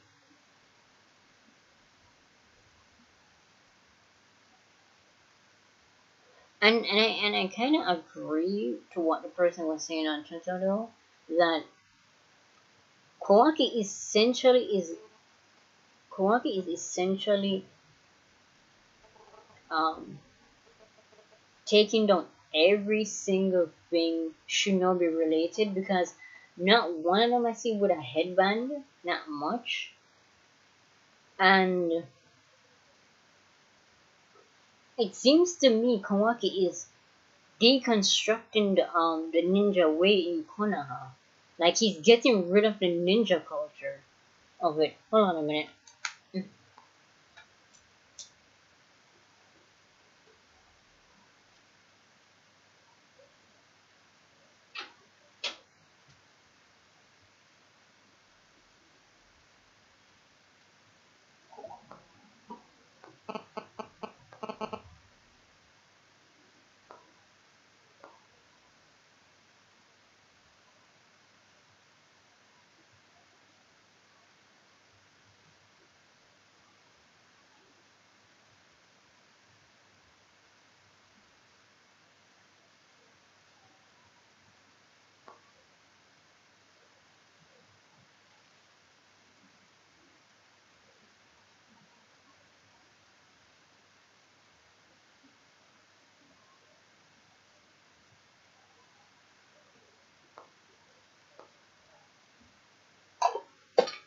Alright, sorry guys. Had to get some water. But as I was saying though, because someone pointed out, and I'm like, it's true. Essentially, what Kawaki is doing, he is getting rid of the ninja culture. He's basically what Kawaki is doing. He's getting rid of like the shinobi culture. He's getting rid of the ninja and shinobi culture out of Konoha. Like he's essentially letting them get rid of it. And I feel as if though there might be some resistance to some people who maybe some old heads want to keep the shinobi way. And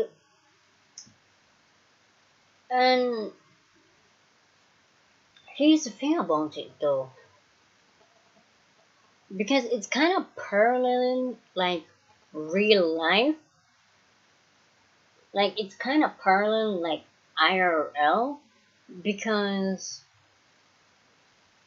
in today when you look at like in Japan and all of that though, like in some places in Japan, like some remote areas, and you can even search this on YouTube though.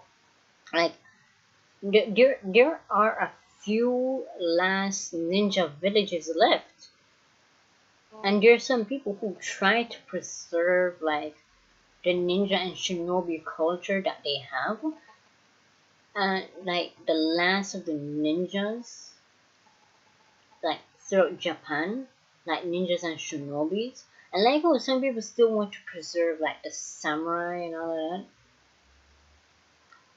that. That's essentially what's happening in Konoha. Because some people pointed out as well that Shikamaru is Kawaki's puppet. And if you think about it as well, if you think about it though, it seems to me that it's being deconstructed. Like the culture of ninjas and shinobis. Oh, and by the way, they're two and they're for anyone who will come in my comment section, it's ninja. They're both different. They're both different occupations. So don't come to me saying they're completely different. They're under the same umbrella, but they're different levels to it. Right? Because what Kawaki essentially said that he wants to get rid of the ninja system. But you see, this is the thing about what I realized with Kawaki's flawed ideology though. He wants to get rid of the system, like get rid of the shinobi culture, but there are some people who would say they don't want it to go away. They want to be able to still have the ninjas around because what if and I mean let's think about this logically speaking, right? If the Leaf Village somehow some way give up the ninja and shinobi culture and like disband it all together, you know what's gonna happen? It's gonna give other countries, the other nations that what's the word? What's the word? I know the word. It's going to give the other nation an incentive to go and invade that village. Because essentially they're saying, oh, Konoha is getting rid of their ninjas? And the shinobis no more in Konoha? Sure, why not? Why not have the hidden rain village? When a few of their members now go and decide to air raid the village, the leaf village. Cause let's think about it though. Because I'm sure the hidden rain village would love to have their revenge on Konoha and other nations because they're the ones who caused their nation to go downhill like that. Let's be real. But let's be real here though. You don't think other little nations other nations beyond them are going to be like, oh, this can give us an incentive to go and invade Kona and take it over. Because I don't think Komaki understands that ideal ideology he has. Because if he gets rid of it, how are people going to protect themselves?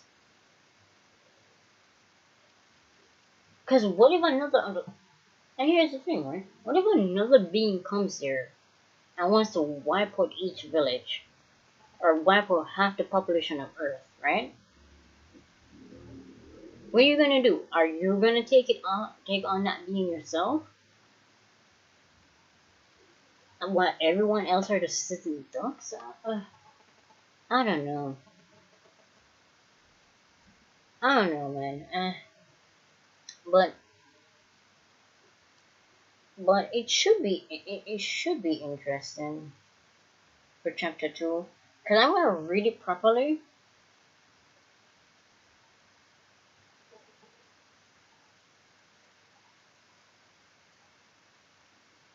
Yeah, and you see, this is why. Alright, and this is why it's a good thing I called it Boruto Two Vortex manga talk and not manga review, because I haven't read the manga yet. I haven't read the new chapter yet. I've seen pages of it on Twitter, but I haven't actually sat down properly to read them, read out all the pages. But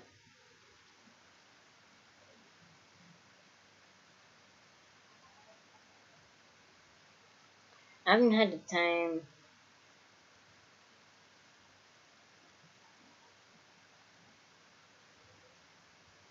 Yeah, that's why I call it manga talk and not manga review, because I haven't properly read that chapter yet.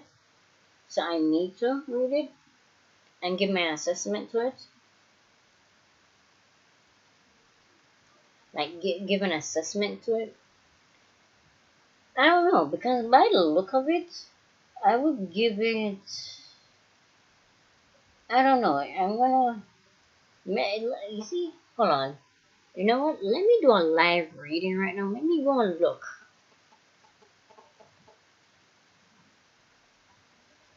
Let me go and do a live reading right now. And I will update the title. Let me go and do a live reading right now. Right now.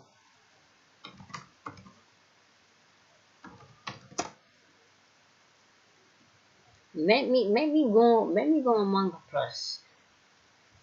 Of course, I'm not gonna show you guys anything because I'm not getting a third strike on this channel. No, sir. No.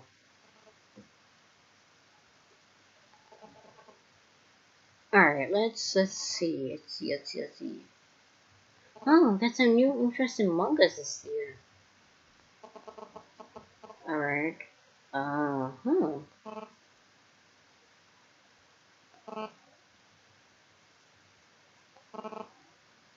Re-edition. That's a new manga.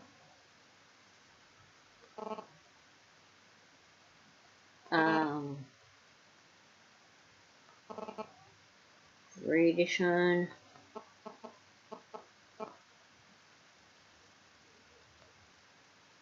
Why does this look like... Huh, weird. That looks like... Radiant. For some reason.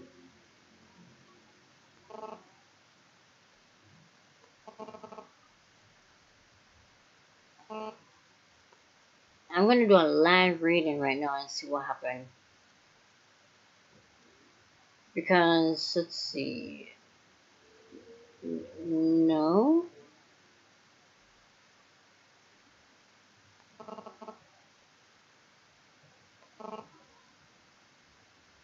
Ah, right. So it isn't out. Right. So I have to wait on Sunday then. It's for a few hours or so?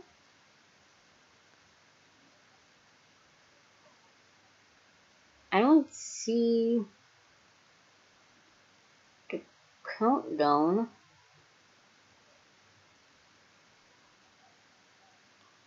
I don't see the countdown for it, so yeah, I'm gonna have to wait until I can give my proper assessment when I read it through with the translation. Oh dear, the voice translation is gonna be horrendous. Oh, by the way, I did say I wanted to get back with my JJK reviews. Here's what I think. Here's what I'm thinking of doing. Maybe I'm thinking of doing like both,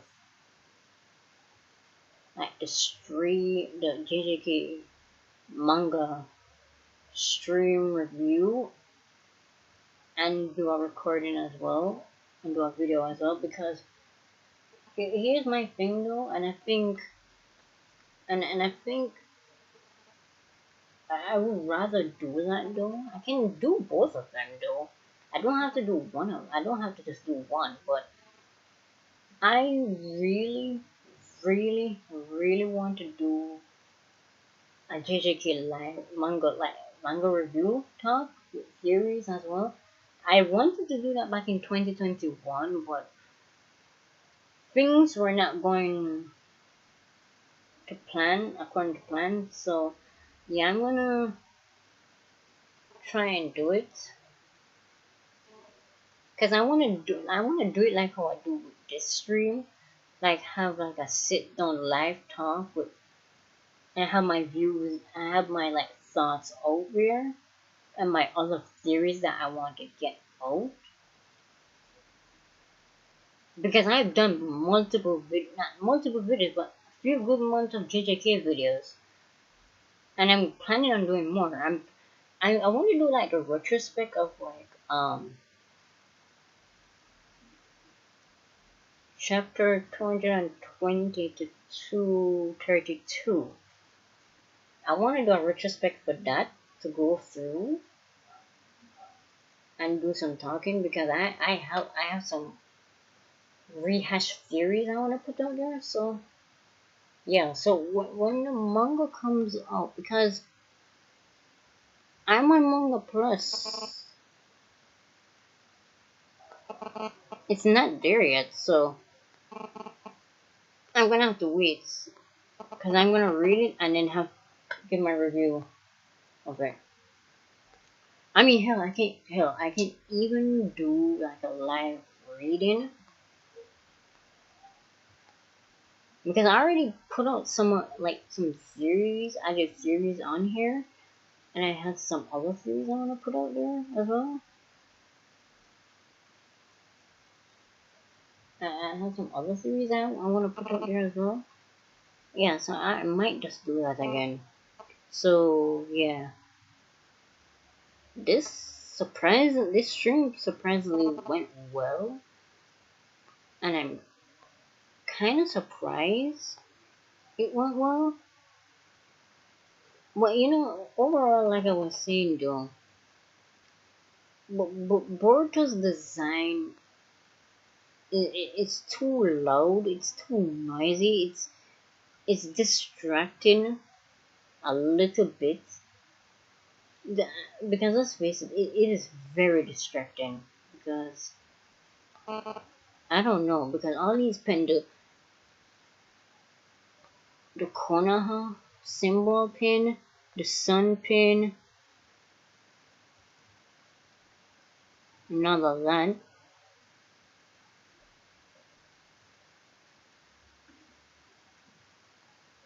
And some other pin.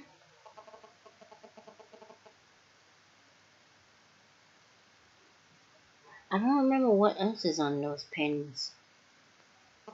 But I'm gonna,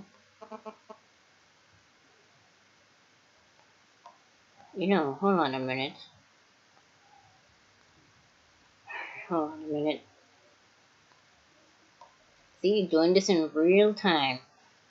See, there's a Boruto Two Blue Vortex pins.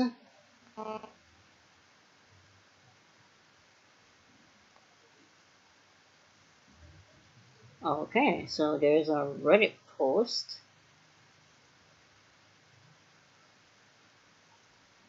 Alright, there is a Reddit post about it. Yes, I am going on Reddit to look at it.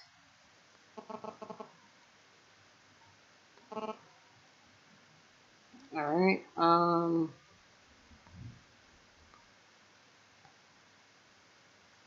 the Boruto Discord, not Discord, Reddit page. Okay, right, there it is.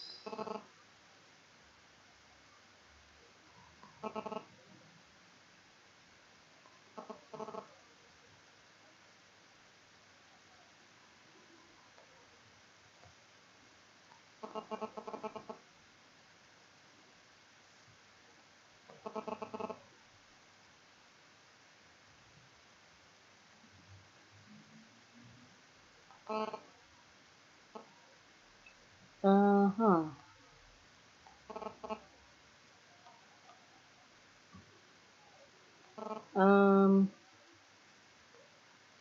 I was trying to see if anyone else pointed out like the pins on Boruto's jacket.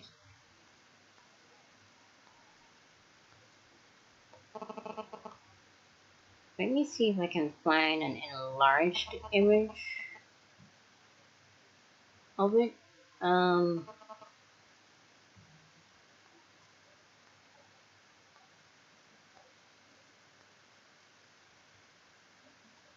hmm.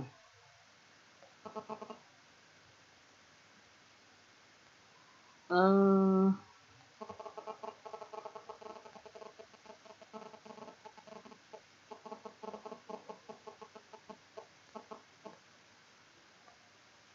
I don't see anything.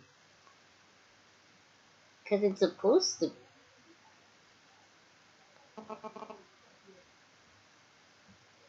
You know what? When in doubt, let me look. Let's see.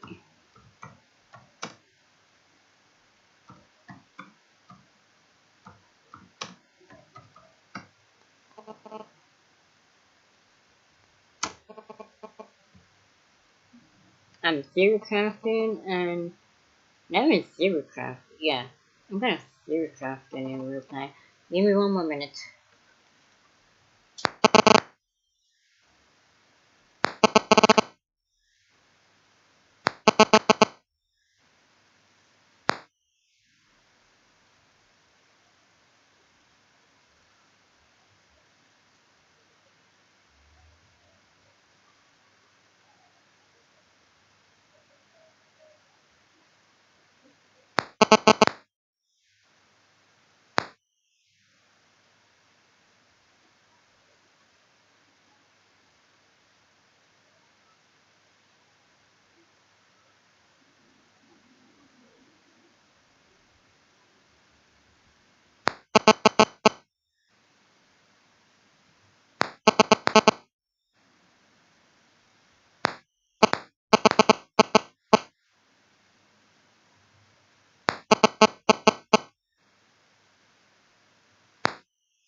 Alright.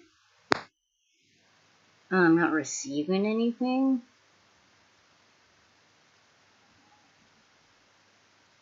Oh, jeez. How did this run down so fast? Alright, I'm sorry, guys. I was.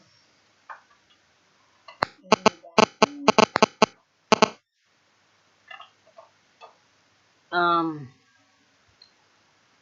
Also, guys, something in my mind while I was in the bathroom came up to me, came to me, and I asked this like the other day to myself.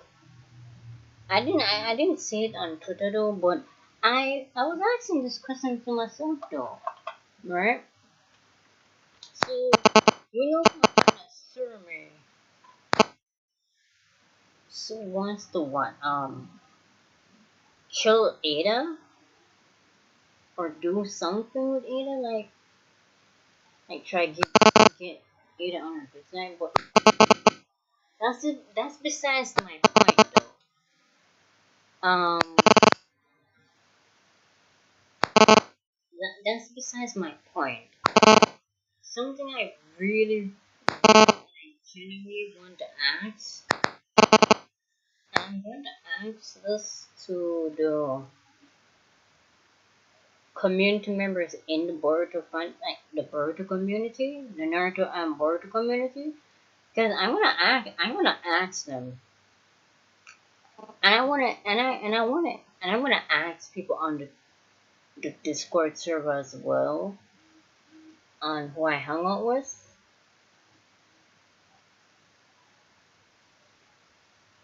on who I talked to on or who are in the community as well.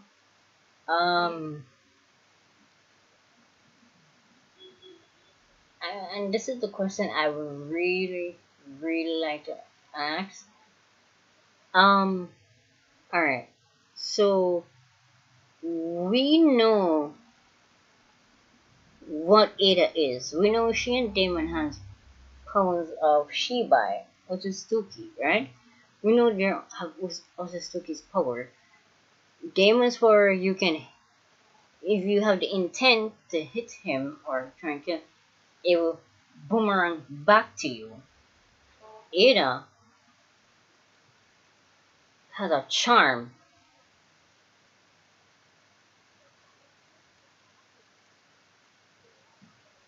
Ada has a charm to entice people, and also she has powers that can kind of bend reality up. So this is my question, and I'm gonna ask people who I know in the community right here, right now. I'm gonna ask people in the community.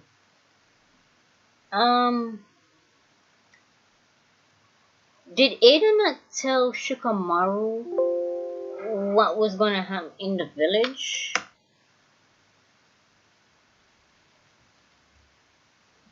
Did Ada not tell Shikamaru what was going to happen? Because she can see everything. She can see into the past and the future. Right? And I'm gonna ask this in the I'm gonna ask this in the community as well. I'm gonna ask this to people on Twitter, people who like the part of the community, right? Because I'm going to ask people like, if we saw what happened with the village and how completely destroyed it was, right? And I thought Ikimoto or Kishimoto would do a thing where they would like avert that situation and say, oh, okay, what Ada saw in that timeline, it happened, and it led to so many casualties. It led to so many like casualty deaths, destruction, on everything, right?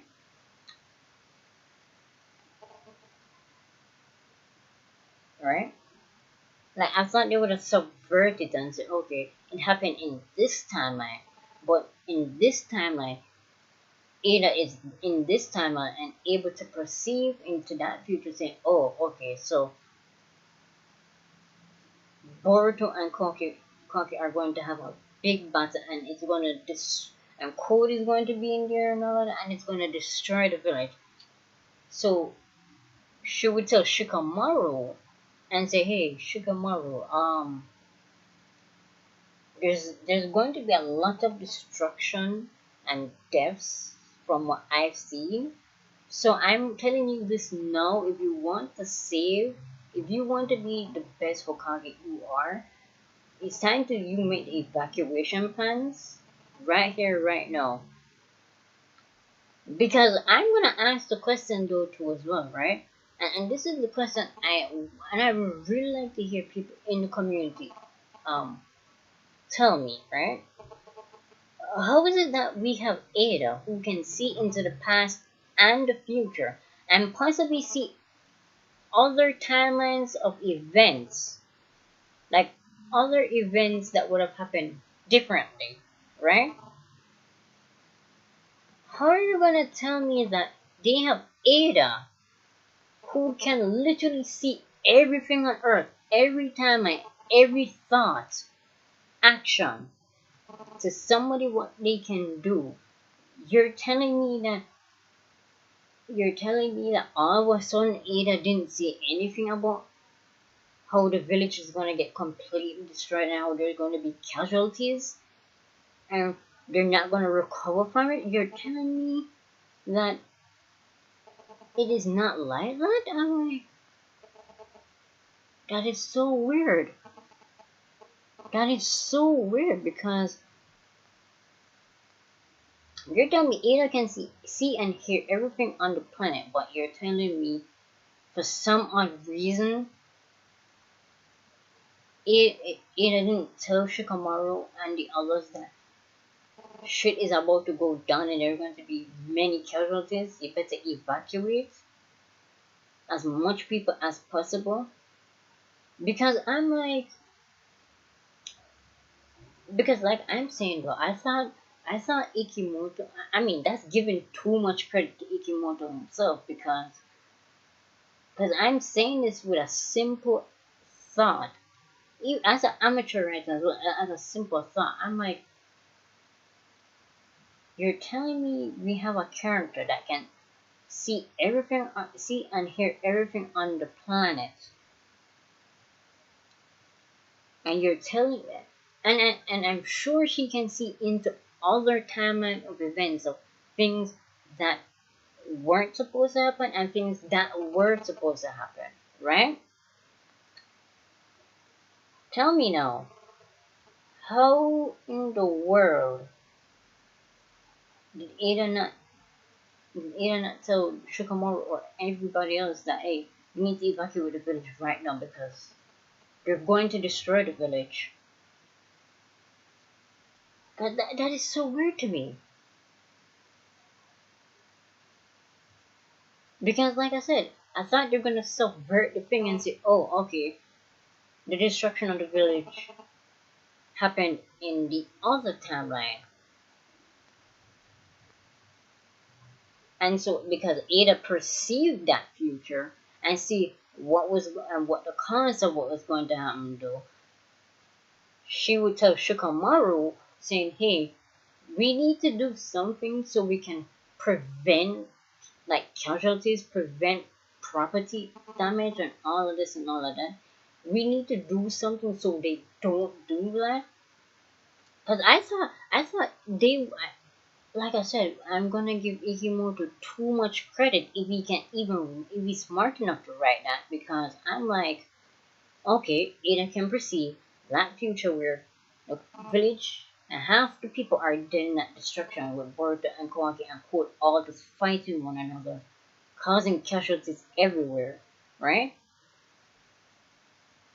So we're not gonna get a subversion of it, because I would rather they subvert that. I'm not even joking. I'd rather they subvert that expectation and have Ada tell Shikamaru that, and actually show Shikamaru the other timeline of what would happen if he didn't act accordingly, and kind of have Shikamaru in a state of where, okay, you're obviously an enemy, but no, you're an asset. Okay, in this other timeline, he didn't act quickly, and it led to destruction of the village, the destruction of like casualties upon casualties.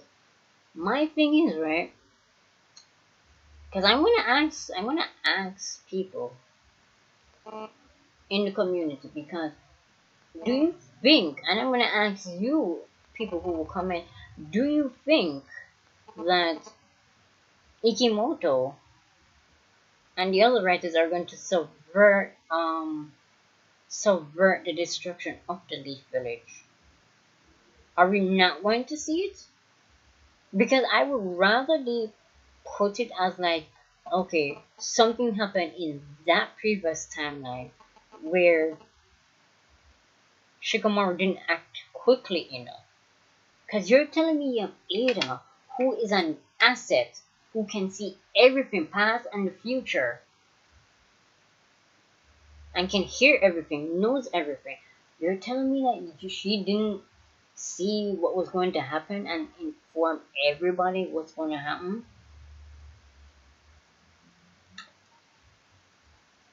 It's going to be two things: shitty writing and shitty writing and a shitty plot hole. Because yes, it's going to be two things: shit plot holes and shit timeline and shit consistently and shit continuity and all of that. Because yeah, you know what, I've been going on for a long time now, and I want to do something else, so I might do a part 2 of this series, who knows. But yeah, this is what I have to know, because I see some of like the fine translation of the Boruto Blue Vortex manga, and I've seen some of it on Twitter, like each page is another, but it's obviously not every page. It's not, yeah, it's not every page of it. Yeah,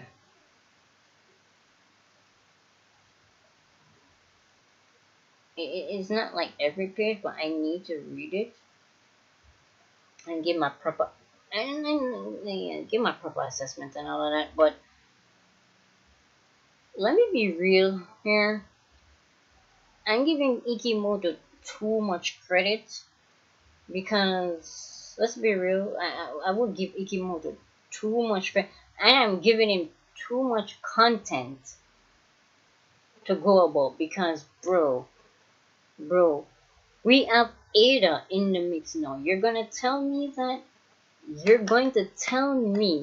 that the destruction of the village is still going to happen? No, I'm like, we can subvert that now. We don't have to see the village be destroyed just for a plot device. I'm like, we have the introduction of Ada, who can see past and present. She can't see her own future, but she can see and hear everything. I'm like, come on. I want to see a subversion now and show that, okay, in this timeline, Kawaki or Code or Boruto destroyed the whole village. nearly destroying the shinobi era, near cause every single casualty ever, right? And here's the thing that I would really want them to do. I would want them to show, like again, I keep saying, I'm giving Ikimoto too much credit for that. Because I do not think Ikimoto himself is that smart enough to do a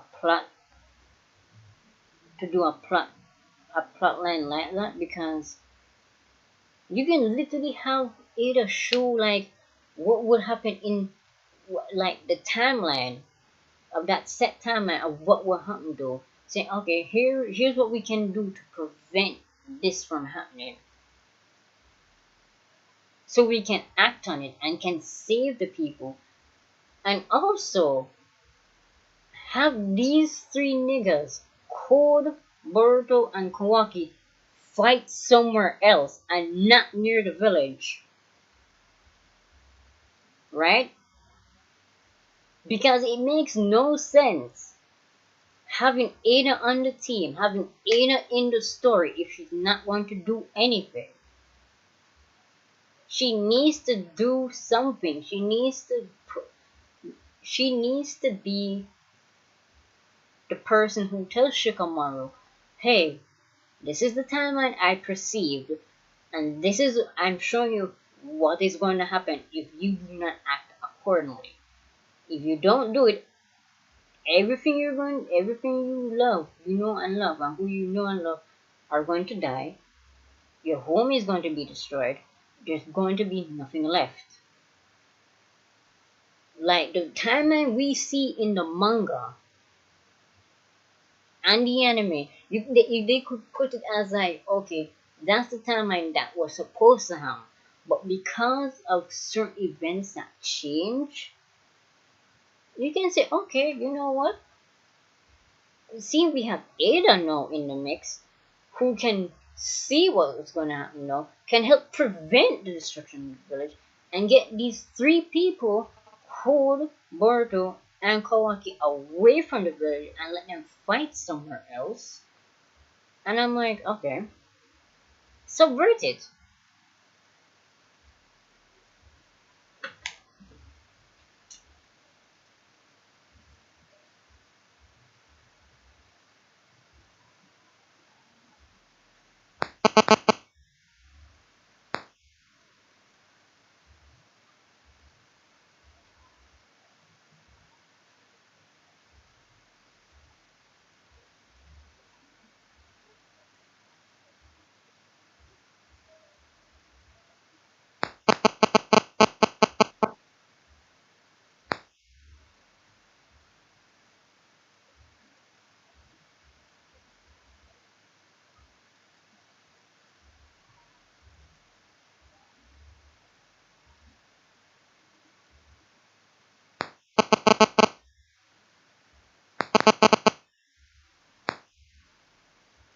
And guys, I've been honestly talking for so long. And yes, I am a chatterbox and all of that, but believe me when I say this though. Guys, believe me when I say this, because I'm gonna ask people in the community. Believe me.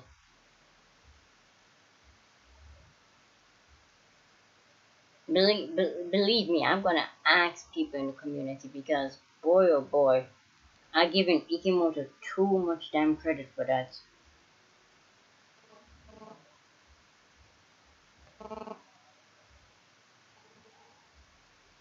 I'll give Ikimoto too much credit if you could do that. And I don't think I can give Ikimoto that type of credit, because boy oh boy. You know what? After this stream right now, because I'm gonna end it right now. I might do a part 2 of it. So I will see you guys later. So like the stream, whatever. Bye guys.